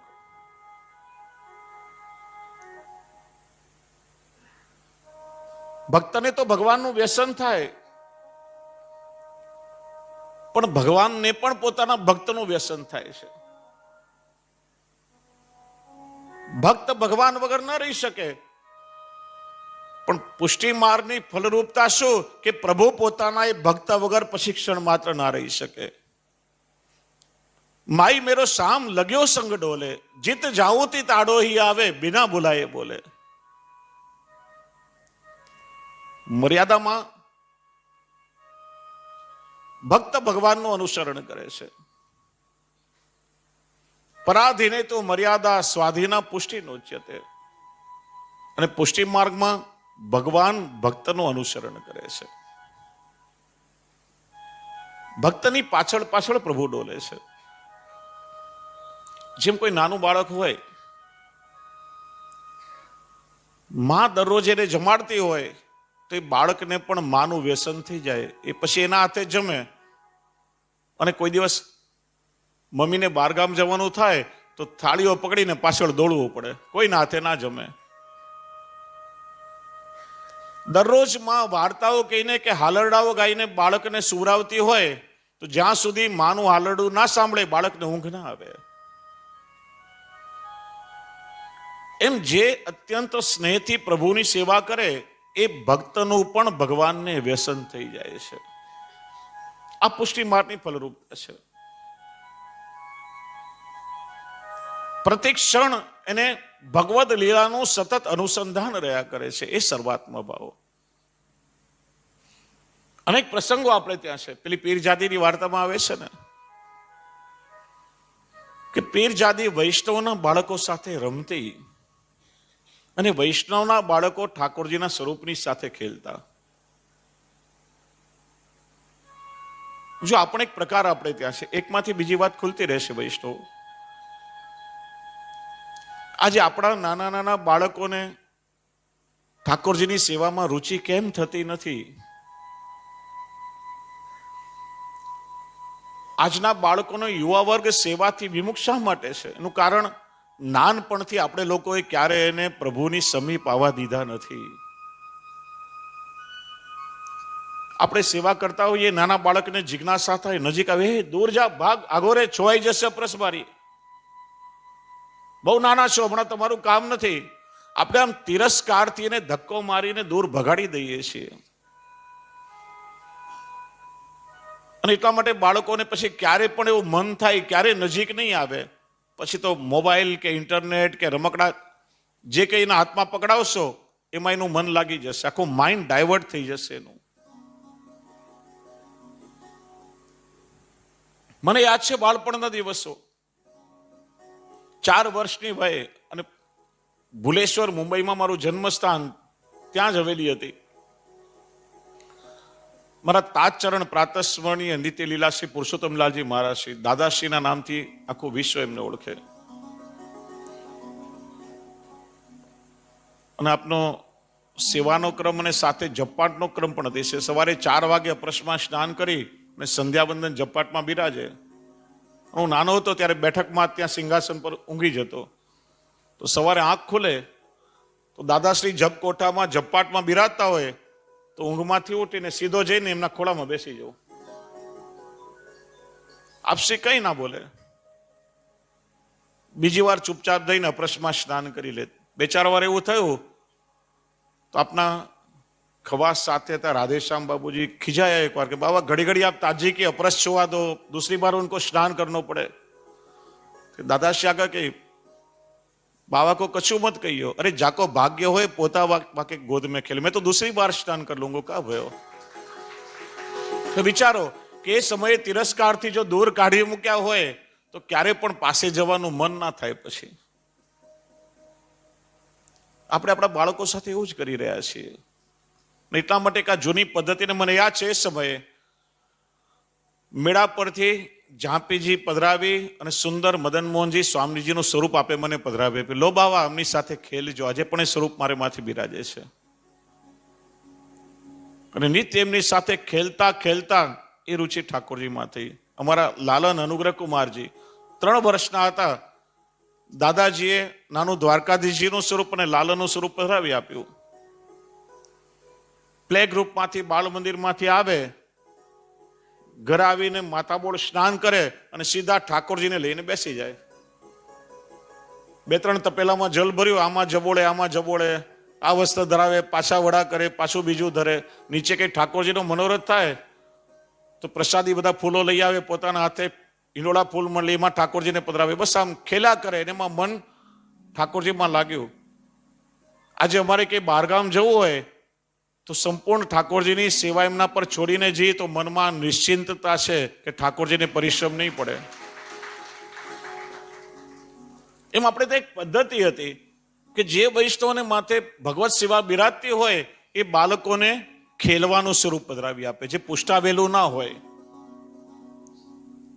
બાળકો ઠાકોરજીની સાથે રમે, ખેલે અને એ રમત રમતમાં મન પ્રભુમાં એનું લાગેલું રહે.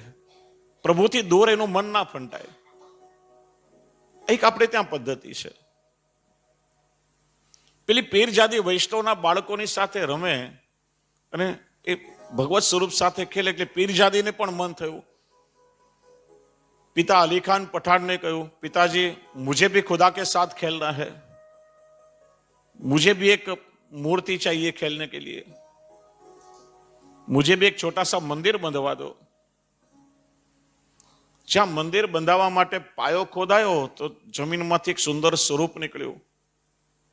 એને પધરાવ્યું. પીરજાદીની સાથે ખેલે, રમે અને રમતા રમતા એવો પ્રભુનું વ્યસન એને થઈ ગયું કે ઠાકોરજી વગર રહી ના શકે. એકવાર શરીરમાં તાવ આવ્યો, કષ્ટ થયું. મન તો પ્રભુની સેવામાં છે પણ શરીર સાથ ના આપે, પથારીમાંથી ઊભા ના થાય, આંખમાંથી દળદળ આંસુ જાય છે. પ્રભુ આજે મારાથી શું અપરાધ થયો કે આજે હું આપની સેવામાં હાથ પવિત્ર કરવા માટે આવી નથી શકતી. ઠાકોરજી તેનો તાપ સહન ન થયો. ઠાકોરજી સ્વયં ત્યાં પ્રગટ થઈ ગયા. અરે પીરજાદી, આજે તું મારી સેવામાં નથી આવી તો આજે મને પણ ગમતું નથી. આજે તે મને ભોગ નથી ધર્યા તો આજે હું પણ આરોગ્યો નથી. આજે મારો પણ ઉપવાસ થઈ ગયો છે. ઠાકોરજીનો હાથ પકડીને પોતાની સાથે લઈ ગયા. પછી તો એવી કૃપા થઈ કે નિત્ય ઠાકોરજી રાત્રેના કક્ષમાં પધારે અને એની સાથે નૃત્ય કરે ને રાસનો અનુભવ જતાવે. પેલા દ્વારપાલોએ એકવાર અલી ખાન પઠાણને ફરિયાદ કરી कि लगता है आपकी बेटी के कक्ष में रात को कोई आता है, जात जात के बाजेंद्र की ध्वनियां सुनाई देती है, बहुत कोशिश की लेकिन कोई दिखाई नहीं देता है. અલી ખાન પણ વિચારે કે વાત સાચી લાગે છે. આમ થોડા સમયથી બેટી બદલાયેલી હોય એવું લાગે છે. એના મોઢા પર ગજબનું નૂર છે. लगता है इसे किसी के साथ में इश्क हो गया है. अब दोबारा ध्यान रखना, ऐसा कुछ सुनाई दे तो मुझे आकर के सूचना देना. બીજા દિવસે પ્રભુ પીરજાદીના કક્ષમાં પધાર્યા. વ્રજ ભક્તો વાજેન્ત્ર વગાડી રહ્યા છે અને ઠાકોરજીની સાથે નૃત્ય કરી રહ્યા છે. જ્યાં દ્વારપાલોએ વાજેન્ત્રનો ધ્વનિ સાંભળ્યો, ભાગતા આવી અલી ખાન પઠાણને સૂચના આપી. અલી ખાન પઠાણ દોડતા આવ્યા. દરવાજાની તિરાડમાંથી ઝાંકીને જોયું તો સ્વયં ઠાકોરજી પીરજાદીની સાથે નૃત્ય કરી રહ્યા છે. અને આ દર્શન કરીને મૂર્છિત થઈને ઢળી પડ્યા. બીજા દિવસે કહ્યું, बेटी पता नहीं तुम्हारे भाग्य में क्या लिखा है, स्वयं खुदा तुम्हारे साथ नृत्य करता है. તારે ઠાકોરજીને વિનંતી કરજે કે મને પણ એના દર્શન કરાવે. તારી આડીથી મને પ્રભુના દર્શન કદાચ થઈ જાય. પીરજાદીએ પ્રભુને વિનંતી કરી, કૃપાનાથ, મારા પ્રભુને પણ આપના દર્શનની બહુ તાલાવેલી છે, બહુ તાપ છે. અને મારા પિતાશ્રી પખાવજ બહુ સુંદર વગાવે છે. અને બીજે દિવસે ઠાકોરજી એવી કૃપા કરી કે ઠાકોરજી પીર જાદીની સાથે નૃત્ય કરી રહ્યા છે અને અલી ખાન પઠાણ પખાવજ વગાડી રહ્યા છે. શ્રી ગુસાઈજીના સેવક થયા. આ પુષ્ટિ માર્ગની ફલરૂપતા છે. એનું નામ છે સર્વાત્મ ભાવ. ઠાકોરજીનો રસાનુભાવ એ પુષ્ટિ માર્ગનું પરમ ફલ છે. અને આ શ્રી યમુનાજીની કૃપાથી આપણને પ્રાપ્ત થાય છે.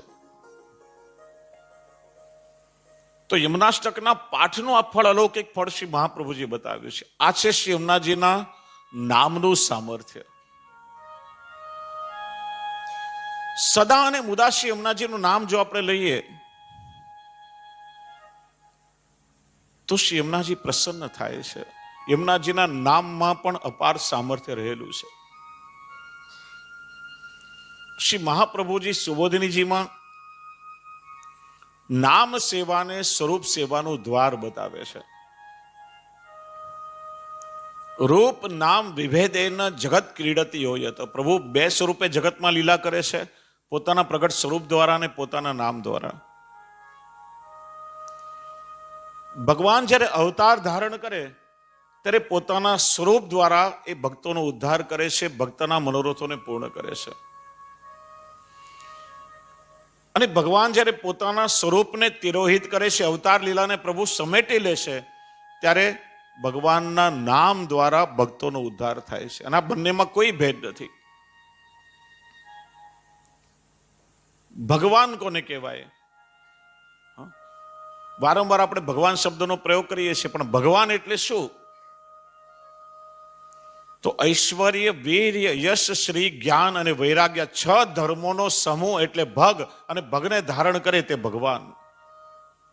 સારું રૂપ હોય તો સ્વરૂપવાન, જ્ઞાની હોય તો જ્ઞાનવાન, સંપત્તિ હોય તો સંપત્તિવાન, એમ ષડવિધ ધર્મોને ધારણ કરનારા એ ભગવાન. અને ભગવાન કોણ? તો ભાગવતકાર કહે છે એતે ચાંસ કલાપુંસક કૃષ્ણસ્તુ ભગવાન સ્વયં. આ ષડ ધર્મો કેવલ કૃષ્ણમાં બિરાજે છે. અને એટલા માટે કૃષ્ણ એ જ ભગવાન છે. તો જે સામર્થ્ય ભગવાનના સ્વરૂપમાં છે એ સામર્થ્ય ભગવાનના નામમાં પણ રહેલું છે. રૂપમાં અને નામમાં કોઈ ભેદ નથી. જ્યાં સુધી ભગવાનની પ્રાપ્તિ ન થાય ત્યાં સુધી ભક્તની ભક્તિનો નિર્વાહ ભગવત નામ દ્વારા થાય છે. એટલા માટે શ્રી યમુનાજીના નામમાં પણ અપાર સામર્થ્ય રહેલું છે. નામના માધ્યમથી જીવ પ્રભુના ધામ સુધી પહોંચી શકે છે. એટલે સદા અને મુદા શ્રી યમુનાષ્ટકનો પાઠ કરવાની શ્રી મહાપ્રભુજી આજ્ઞા કરે છે.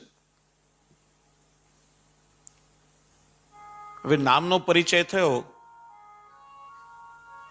તો શ્રી યમુનાજી રૂપ કયું? સામાન્ય રીતે ચિત્રમાં આપણે યમુનાજીના મુકુટ કાશીના સ્વરૂપવાળા ચિત્રનું દર્શન કરીએ છીએ, પણ યમુનાજી તો સ્વામિની છે. નમત કૃષ્ણ તુર્ય પ્રિયામ, ઠાકોરજીના ચતુર્થ પ્રિયા છે. એટલે જે સ્વરૂપ સ્વામિનીજીનું સ્વરૂપ છે એ સ્વરૂપ શ્રી યમુનાજીનું છે. શ્રી યમુનાજીના પ્રાગટ્ય વિશે ગર્ગ સંહિતામાં બહુ સુંદર પ્રસંગ લખ્યો છે. આપણા પ્રભુ પૂર્ણ પુરુષોત્તમ એકલા એકાંતમાં બિરાજતા હતા કે જે સમયે બ્રહ્માંડની રચના જ નહીં થઈ હતી. ઠાકોરજીને વિચાર આવ્યો એકલા શું આનંદ આવે, એકાકી ન રમતે. આનંદ કરવા માટે કોઈક બીજું પાત્ર પણ હોવું જોઈએ. અને એટલા માટે એકોહમ બહુશ્યામ પ્રજાએ ઠાકોરજીએ વિચાર્યું કે એકમાંથી અનેક થવું. ઠાકોરજીએ પોતાના શ્રીઅંગમાંથી બ્રહ્માંડની રચના કરી.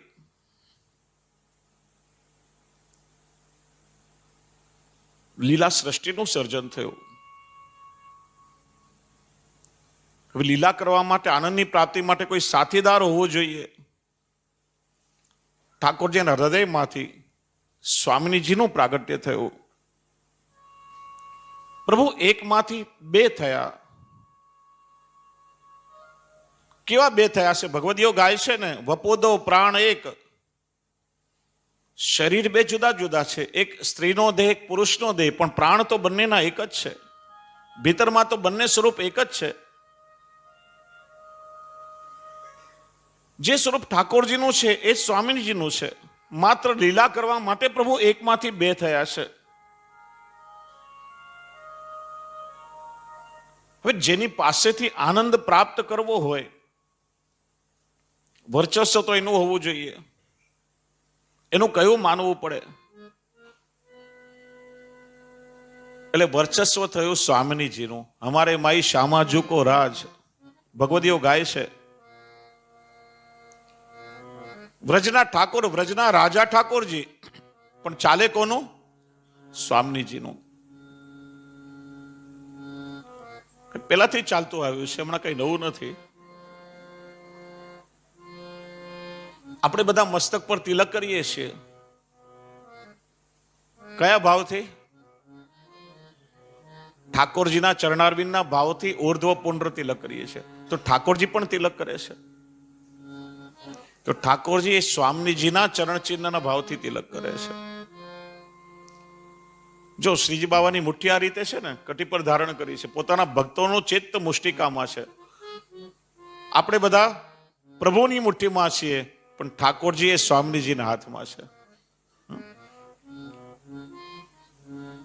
સ્વામીજી આજ્ઞા કરી કે પ્રભુ આપે આનંદ પ્રાપ્ત કરવા માટે મને પ્રગટ કરી છે.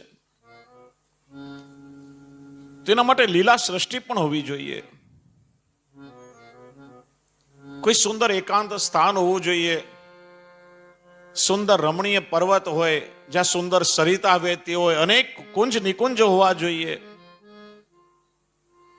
વૃક્ષાવલી હોવી જોઈએ. આપ એવું એક દિવ્ય સ્થાન સિદ્ધ કરો કે જેમાં સમગ્ર લીલા સૃષ્ટિ પણ હોય અને આપણો લીલા પરિકર પણ હોય, ને એમાં આપણે લીલા કરીએ, વિહાર કરીએ, ત્યારે આનંદ પ્રગટ થાય. ત્યારે સ્વામીજીનો મનોરથ પૂર્ણ કરવા માટે ઠાકોરજીના હૃદયમાં જે પ્રેમ હતો, જે સ્નેહ હતો, એ ધોધમાર વહેવા લાગ્યો. અને પ્રભુના એ પ્રેમ રસનું દ્રવીભૂત સ્વરૂપ એટલે શ્રી યમુનાજી, અને એ પ્રેમ રસનું ઘનીભૂત સ્વરૂપ એટલે શ્રી ગિરિરાજજી. એ લીલા પરિકર ઠાકોરજીના હૃદયમાંથી પ્રગટ થયો. પ્રગટ થયા ત્યારે ષોડશી સ્વરૂપે, સ્વામિની સ્વરૂપે પ્રગટ થયા. સ્વામીજી જેવું સ્વરૂપ. પણ પેલા કીટ ભ્રમર ન્યાયથી કહે છે ને,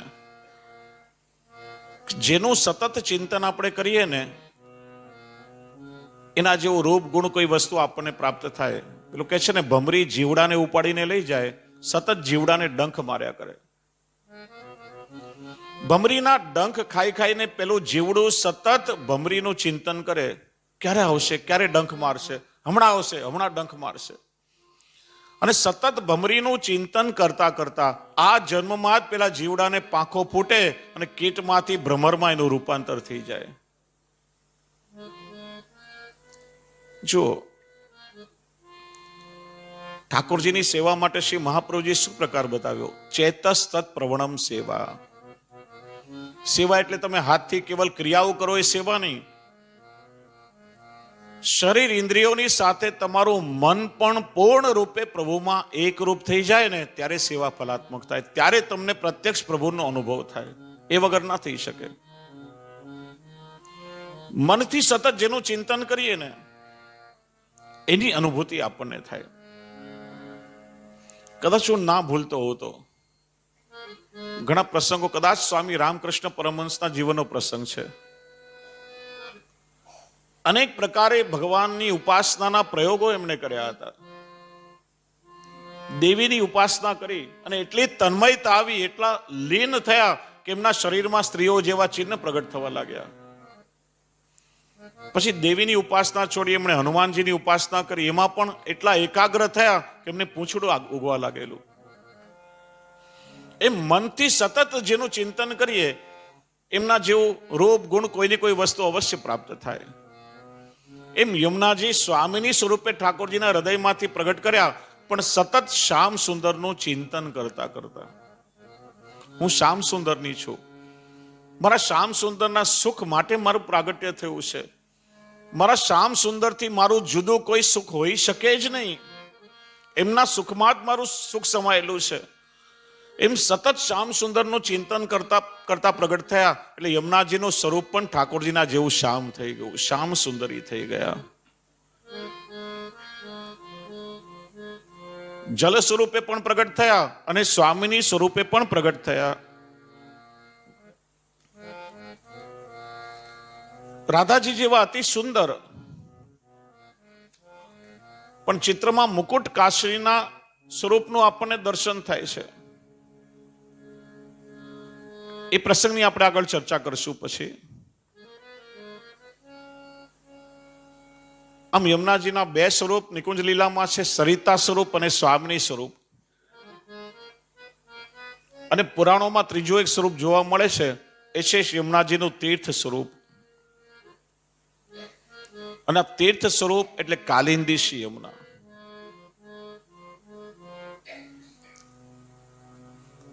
કાલિંદી શબ્દના બે અર્થ છે. કલિંદ ગિરિમસ્તકે પતત મંદ પુરોજ્વલા. કલિંદ પર્વત પર થઈને આપનો જલ પ્રવાહ પધાર્યો એટલા માટે કલિંદ નંદિની કહેવાયા.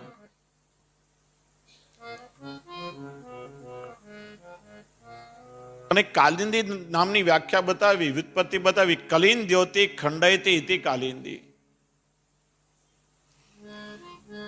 કલિયુગના દોષોને દૂર કરવાનું સામર્થ્ય જેનામાં છે. શ્રી યમુનાજીમાં સ્નાન કરવાથી, શ્રી યમુનાજીનું પાન કરવાથી આ કલીના દોષોથી આચ્છાદિત આપણો દેહ છે, કલીના દોષોની નિવૃત્તિ થઈ જાય છે. જેમ તીર્થમાં લોકો સ્નાન કરવા જાય, શા માટે? કે પોતાના પાપ દૂર થાય એટલા માટે. એમ ઘણા લોકો તીર્થ સ્વરૂપે પણ શ્રી યમુનાજીમાં સ્નાન કરે છે. એ શાસ્ત્રોમાં, ગર્ગ સંહિતા આદિ અનેક ગ્રંથોમાં શ્રી યમુનાજીનું તીર્થ સ્વરૂપ પણ બતાવ્યું છે.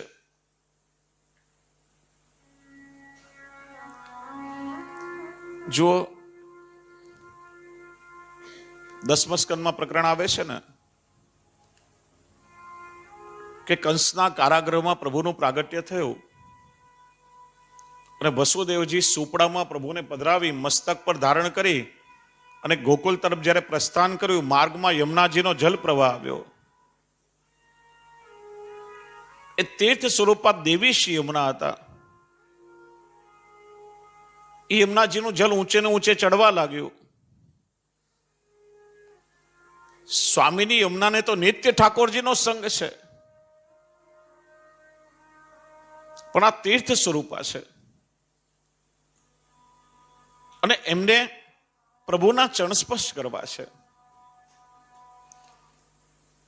એટલા માટે પ્રભુને પરિશ્રમ આપ્યો અને યમુનાજીનો જલ ઉપર વધ્યો અને છેવટે ઠાકોરજીએ પોતાનો ચરણ લાંબો કરી અને એમને ચરણ સ્પર્શ કરાવ્યું.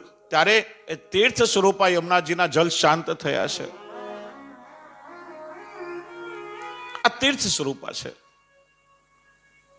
કારણ કે સ્વામી સ્વરૂપે તો ક્યારે ઠાકોરજીને પરિશ્રમ ન જ આપે. એ તો સતત ઠાકોરજીનું સુખ વિચારનારા છે. જોઈશ તો પુષ્ટિ માર્ગમાં ભગવત સુખથી મોટો બીજો કોઈ ભાવ નથી. આપણે સેવા કરીએ છીએ કોના માટે? આપણા સ્વાર્થ માટે કે આપણા સુખ માટે? તો કોના માટે? પ્રભુના સુખ માટે. ઉજ્જૈનના કૃષ્ણ ભટ્ટની વાર્તાનો પ્રસંગ આવે છે ને, શ્રીનાથજીની સેવા બહુ સુંદર કરે. જો કેવા ભાગ્યશાળી જીવ હતા. આપણે ત્યાં પુષ્ટિ માર્ગમાં ટિપ્પણી ખબર છે ને બધાને? હા કે ના? આજે કયો ઉત્સવ છે, કયો વાર, કઈ તિથિ છે, એ જોવા માટે આપણે ત્યાં પુષ્ટિ માર્ગમાં ટિપ્પણીની પરંપરા, એ પણ કૃષ્ણ ભટ્ટની આડીથી આપણને મળી છે. શ્રી ગુસાઈજીના અત્યંત કૃપાપાત્ર એકવાર વસંત પંચમીનો ઉત્સવ આવ્યો. મહાસુદ પાંચમના દિવસે શ્રી ગુસાઈજી શ્રીજી બાવાને જગાડવા પધાર્યા. તો આપને જગાડ્યા તો જોયું તો કપોલ પર ગુલાલ લાગેલો હતો. વિનંતી કરી, કૃપાનાથ, વસંત પંચમીનો ઉત્સવ આજે છે ને રાજભોગમાં ખેલ થશે, તો આપ કોની સાથે ખેલીને પધાર્યા? કે આપનો સેવક પેલો કૃષ્ણ ભટ્ટ છે ને, એને પેલું તિથિનું અનુસંધાન ન રહેવાથી અને ગઈકાલે ઉજ્જૈનમાં વસંત પંચમીનો ઉત્સવ મનાવ્યો અને હું એમને ત્યાં ખેલવા માટે પધાર્યો હતો. ત્યારથી ઠાકોરજીની સેવામાં કોઈ શરત ચૂક ન થાય, કોઈ ભૂલ ના પડે, તિથિની વધઘટ હોય. શ્રી ગુસાઈજી આપ જ્યોતિષ શાસ્ત્રના નિષ્ણાત હતા. પ્રતિવર્ષ ટિપ્પણી લખી અને ઉજ્જૈનમાં કૃષ્ણ ભટ્ટને મોકલાવે. ત્યારથી આ પરંપરા શરૂ થઈ. અને ક્યારે શ્રીનાથજીની સેવામાં કોઈ સેવકોની કમી થાય તો શ્રી ગુસાઈજી એમને ઉજ્જૈનથી બોલાવતા અને સેવા પણ બહુ સુંદર કરે. સેવા તો કરે પણ ક્યારે શ્રીનાથજીના ચરણસ્પર્શ ના કરે. એકવાર શ્રીનાથજીએ શ્રી ગુસાઈજીને ફરિયાદ કરી કે તમારો આ સેવક મારી સેવા તો બહુ સુંદર કરે છે પણ મારા ચરણસ્પર્શ કરતો નથી. શ્રી ગુસાઈજીએ પૂછ્યું, કૃષ્ણ ભટ્ટ, તમે શ્રીનાથજીના ચરણસ્પર્શ કેમ નથી કરતા? વિનંતી કરી, કૃપાનાથ, આપ જ વારંવાર આજ્ઞા કરો છો કે પ્રભુની સેવા પ્રભુના સુખ માટે થાય. હું ચરણસ્પર્શ કરું એ તો મારા સ્વાર્થ માટે થયું, એમાં પ્રભુનું શું સુખ થયું? શ્રીનાથજીએ પૂછ્યું, મને સુખ મળે તો તું મારા ચરણસ્પર્શ કરે કે ના કરે? પ્રભુ, આપને સુખ થતું હોય તો એક વાર નહીં 100 વાર કરું. ત્યારે શ્રીનાથજીએ પોતાના બંને ચરણ લાંબા કરીને કૃષ્ણ ભટ્ટને ચરણસ્પર્શ કરાવ્યા છે. એવા ભગવતી એ જીવ હતા. તો શ્રી યમુનાજી તો ક્યારે પોતાના સુખ માટે ઠાકોરજીને પરિશ્રમ ના આપે. આજે યમુનાજીના જલ ઉપર ચડ્યા ને ઠાકોરજીના ચરણસ્પર્શ માટે, એ તીર્થ સ્વરૂપ આ કાલિંદી યમુના. જો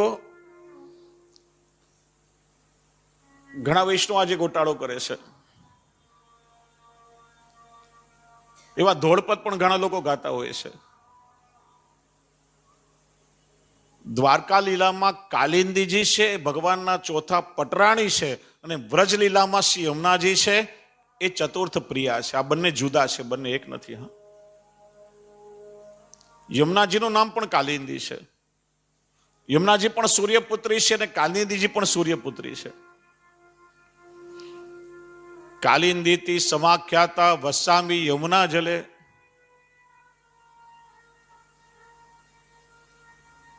ભગવાન શ્રી કૃષ્ણ અર્જુન સાથે કપિધ્વજ નામના રથમાં જ્યારે વિહાર કરી રહ્યા હતા અને ભગવાનને તરસ લાગી, અર્જુન જ્યારે જલ ભરવા માટે યમુનાજીના તટ પર આવ્યા, જોયું તો એક સુંદર સ્ત્રી યમુનાજીના જલમાં બેસીને તપ કરી રહી છે. ત્યારે પરિચય પૂછ્યો, દેવી કોણ છો, શા માટે તપ કરો છો, શું ઈચ્છા છે? કે મારું નામ કાલિંદી છે, હું સૂર્યની પુત્રી છું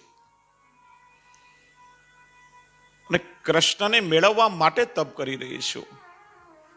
જ્યાં સુધી મને શ્રી કૃષ્ણ નહીં મળે ત્યાં સુધી યમુનાજીના જલમાં બેસીને તપ કરીશ. મારા પિતાએ મને યમુનાજીના જલમાં જ ભવન બનાવી આપ્યું છે. આ કાલિંદીજી એ ભૌતિક સૂર્યના પુત્રી છે. કુલ 12 સૂર્ય છે. એ ભૌતિક સૂર્યના પુત્રી કાલિંદીજી છે અને સૂર્યને પણ તેજ પ્રદાન કરનારા સ્વયં જે આદિત્ય નારાયણ છે, એમના હૃદયમાંથી યમુનાજી પ્રગટ થયા છે, જે સીધા વ્રજલીલામાં પધાર્યા છે.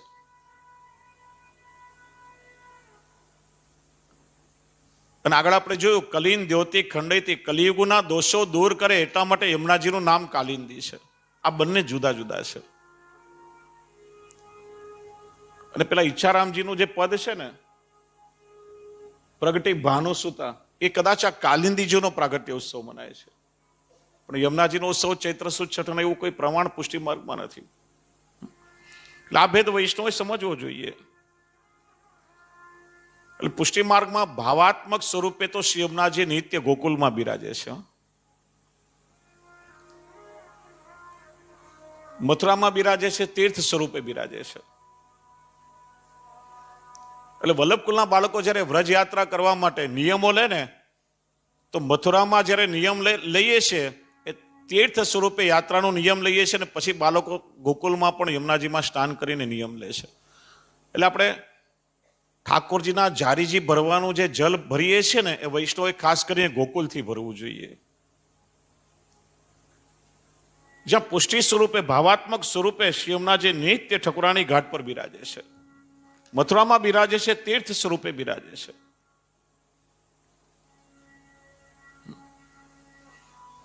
તો યમુનાજીના 3 સ્વરૂપ થયા: જલ સ્વરૂપ, તીર્થ સ્વરૂપ અને સ્વામીની સ્વરૂપ. અથવા બીજી રીતે જોઈએ તો આધિ ભૌતિક, આધ્યાત્મિક અને આધિ દૈવિક. દરેક વસ્તુના 3 સ્વરૂપ હોય. આધિ ભૌતિક એટલે તમે આંખથી જેને જોઈ શકો, તમે જેને સ્પર્શ કરી શકો. આધ્યાત્મિક એટલે એમાં રહેલા ગુણો, અને આધિ દૈવિક એટલે નિત્ય લીલાનું એમનું ઋષિ કે દેવ દેવીનું અલૌકિક સ્વરૂપ. તો આપણે વ્રજમાં જઈએ, મથુરા તમે રેલવે સ્ટેશનથી બહાર નીકળો અને સીધા આપણે યમુનાજીના કિનારે જઈએ, જલ સ્વરૂપે, તીર્થ સ્વરૂપે દર્શન થાય. એ યમુનાજીનું આધિ ભૌતિક સ્વરૂપ. આધ્યાત્મિક સ્વરૂપ એટલે શ્રી યમુનાજીનું સામર્થ્ય. શ્રી યમુનાજીનું પયપાન કરતા જ યમયાતના ટળી જાય. યમુનાજીમાં સ્નાન કરીએ તો તનુ નવત્વની પ્રાપ્તિ થાય. શ્રી યમુનાજીની કૃપાથી ઠાકોરજી પ્રસન્ન થાય. સામર્થ્ય એટલે આધ્યાત્મિક સ્વરૂપ. અને આધિ દૈવિક અને નિત્ય લીલામાં બિરાજતા પ્રભુના ચતુર્થ પ્રિયા એ સ્વામીની સ્વરૂપ શ્રી યમુનાજી. આ 3 સ્વરૂપ શ્રી યમુનાજીના થયા. તો મુકુટ કાશીનો જે શિંગાર છે ને, એ પ્રસંગ આવે છે કે ગોકુલનાથજીની પહેલા એવું કોઈ યમુનાજીનું ચિત્ર ક્યાંય મળતું નહીં. એકવાર શ્રી ગોકલેશ પ્રભુએ વૈષ્ણવને શ્રી યમુનાજીની લીલાનો પ્રસંગ કહ્યો કે શ્રી યમુનાજી મુકુટ કાશીના શિંગાર શા માટે ધારણ કરે છે. ત્યારે વૈષ્ણવની વિનંતીથી શ્રી ગોકુલનાથજીએ ચિત્રકારને બોલાવી અને મુકુટ કાશીનું શ્રી યમુનાજીના ચિત્રનું સ્વરૂપનું ચિત્ર સિદ્ધ કરાવ્યું. ત્યારથી એ ચિત્ર આપણે ત્યાં પ્રચલિત થયું છે. શ્રી ગોકુલનાથજીની કૃપાથી એ સ્વરૂપનું આપણને દર્શન થયું છે. આ મુકુટ કાશીનો શિંગાર યમુનાજીએ કેમ ધર્યો? તો વ્રજલીલાનો પ્રસંગ આવે છે કે એકવાર સ્વામીજીએ ઠાકોરજીને વિનંતી કરી, મહારાજ મારો એક મનોરથ છે. કે કહો શું? કે દરરોજ હું માન કરું છું માન લીલામાં, અને આપ મારું માન છોડાવો છો. કે માં નવાઈ શું? તમારો સ્ત્રીઓનો સ્વભાવ તો વારે ઘડીએ રીસાઈ જવાનો, ને મારે તો મનાવવા પડે કે નહીં? કે પ્રભુ આજે મારો મનોરથ છે કે આપ માન ધારણ કરો અને હું આપનું માન છોડું. કે રહેવા દો, એક તો અમને પુરુષોને રીસાતા આવડે નહીં, અને રીસાઈ જશો ને તો તમે કોઈ રીતે મનાવી નહીં શકો. પણ સ્ત્રી હઠ, અને પણ રાજરાણીની હઠ. એટલે સ્વામીજીનો મનોરથ પૂરો કરવા માટે ઠાકોરજીએ માન ધારણ કર્યું. સ્વામીજીએ લાખ ઉપાય કર્યા, પણ ઠાકોરજીને ન મનાવી શક્યા. સ્વામીજી ઉદાસ થઈ ગયા, ચિંતા થઈ કે પ્રભુને કેમ કરીને મનાવવું. પ્રભુ તો માન ધારણ કરી રીસાઈને મુખ ફેરવીને બિરાજે છે. રાસમાં પધારવાનો વિલંબ થઈ રહ્યો છે. કઈ રીતે હવે ઠાકોરજીનું માન દૂર કરવું? એ સમય યમુનાજી ત્યાં પધાર્યા. સ્વામીજીએ કહ્યું, હે યમુનાજી, આપ જ કોઈ માર્ગ બતાવો, કોઈ ઉપાય બતાવો. કે મારી પાસે ઉપાય તો છે, ઠાકોરજીને હમણાં મનાવીને લઈ આવું. પણ એના માટે આપ ઠાકોરજીના મુકુટ કાશીના શિંગાર મને ધારણ કરાવો. ત્યારે સ્વામીજીએ સ્વસ્તે ઠાકોરજીના મુકુટ કાશીના શિંગાર શ્રી યમુનાજીને ધરાવ્યા, અને પ્રભુના સુખ માટે પોતાના શ્રીયસ્તમાં કમલની માલા લઈ અને શ્રી યમુનાજી ઠાકોરજીની સન્મુખ પધાર્યા. પોતાના સ્વરૂપમાં યમુનાજીના દર્શન કરી ઠાકોરજી તો હસવા લાગ્યા. પોતાના શ્રીયસ્થી કમલની માલા ઠાકોરજીને ધરાવી. વિનંતી, કૃપાનાથ, હવે નિત્ય રાસમાં પધારવાનો સમય થયો છે, વિલંબ થઈ રહ્યો છે. પણ કે સ્વામીજીનો મનોરથ પૂરો કરવા મેં તો માન ધારણ કર્યું છે. અરે કૃપાનાથ, સ્વામીજી તો ક્યારની હાર સ્વીકારી લીધી છે, અને ઠાકોરજીને તો એટલું જ જોઈતું હતું. ઠાકોરજીનો શ્રેયસ પકડીને શ્રી યમુનાજી પધરાવી લાવ્યા અને યુગલ સ્વરૂપનો માન મિલાપ કરાવ્યો. ત્યારે યુગલ સ્વરૂપે આજ્ઞા કરી કે યમુનાજી, આ મુકુટ કાશીના શિંગારમાં બહુ સુંદર લાગો છો. ત્યારથી યુગલ સ્વરૂપની પ્રસન્નતા માટે શ્રી યમુનાજી નિત્ય મુકુટ કાશીનો શિંગાર ધરાવે છે. આ યમુનાજીનું એક સ્વરૂપ છે. બીજું શ્રી ગુસાઈજી અષ્ટપદીમાં એક સ્વરૂપ સમજાવે છે કે આપણે લોકોએ મોટે ભાગે સાંભળ્યું હશે કે તળાવનું કે સરોવરનું બંધિયાર પાણી હોય ને એમાં હંમેશા કમળના ફૂલ ખીલે. કમળના ફૂલ માટે આમ બંધિયાર પાણી જોઈએ. નદીના વહેતા જલમાં ક્યારેય કમળના ફૂલ ના ખીલે. પણ તો ઘણી વાર વર્ણન સાંભળ્યું છે કે શ્રી યમુનાજીમાં લાલ કમળ અને શ્વેત કમળ ખીલે છે. શ્રી ગુસાઈજી આ સ્વરૂપ આપણને સમજાવ્યું છે કે ઠાકોરજીના પ્રત્યેક લીલાના દર્શન કરવાની શ્રી યમુનાજીને એટલી બધી લાલસા રહે છે. કેમ કે પ્રભુ તો એક જ સમયે એક કાલમાં અનેક સ્વરૂપ ધારણ કરી અને અનેક ભક્તોના મનોરથો પૂર્ણ કરે છે. ગોપાલદાસજી કહે છે, સકલ વ્રજમાં પોઢિયા વાલો કરે વિવિધ રસદાનજી, એ લીલા મારે મન વસો એ ભક્ત માગે માનજી. સકલ વ્રજમાં એક જ સમયે પ્રભુની અનંત લીલા ચાલતી હોય છે. એ તો પ્રભુનું વિરુદ્ધ ધર્માશ્રયત્વ થયું ને. ઠાકોરજી સર્વસમર્થ છે. એક જ સમયમાં ઠાકોરજી બાલક પણ છે અને એ જ સમયે ઠાકોરજી કિશોર સ્વરૂપ ધારણ કરીને લીલા પણ કરે છે. એટલે શ્રી યમુનાજી વિચારે કે પ્રભુની આટલી બધી લીલાઓના દર્શન કરવા માટે આ બે નેત્ર તો ઓછા પડે. મારે તો એક એક નિકુંજમાં જઈને શ્રી ઠાકોરજીના દર્શન કરવા છે લીલાઓના. અને એ પ્રભુની લીલાના દર્શન કરવા માટે વ્રજ લીલામાં રાત્રે સફેદ કમલ ખીલે અને સવારે ગુલાબી એટલે લાલ કમલ ખીલે. રાત્રિ લીલામાં સંયોગાત્મક શ્વેત કમલ રૂપે નેત્ર ધારણ કરી અને પ્રભુની લીલાના યમુનાજી દર્શન કરે. અને રાત્રિ જાગરણ થવાને કારણે સવારે નેત્રો લાલ થઈ જાય એટલે દિવસે વિપ્રયોગાત્મક એ લાલ કમલ રૂપે નેત્રો ધારણ કરી અને ઠાકોરજી પ્રભુની અનેક લીલાઓના દર્શન કરે છે. આ શ્રી યમુનાજીનું સ્વરૂપ અષ્ટપદીમાં શ્રી ગુસાઈજીએ સમજાવ્યું છે. તો બે વસ્તુ થઈ, ઠાકોરજીનું નામ અને ઠાકોરજીનું રૂપ. બંધ પડી ગઈ ઘડિયાળ. તો એ રીતે સમય થયો છે. તો ઠાકોરજીના શ્રી યમુનાજીના નામ અને રૂપનું આજે આપણે ચિંતન કર્યું. ગુણ અને લીલાનું આવતીકાલના સત્રમાં દર્શન કરશું.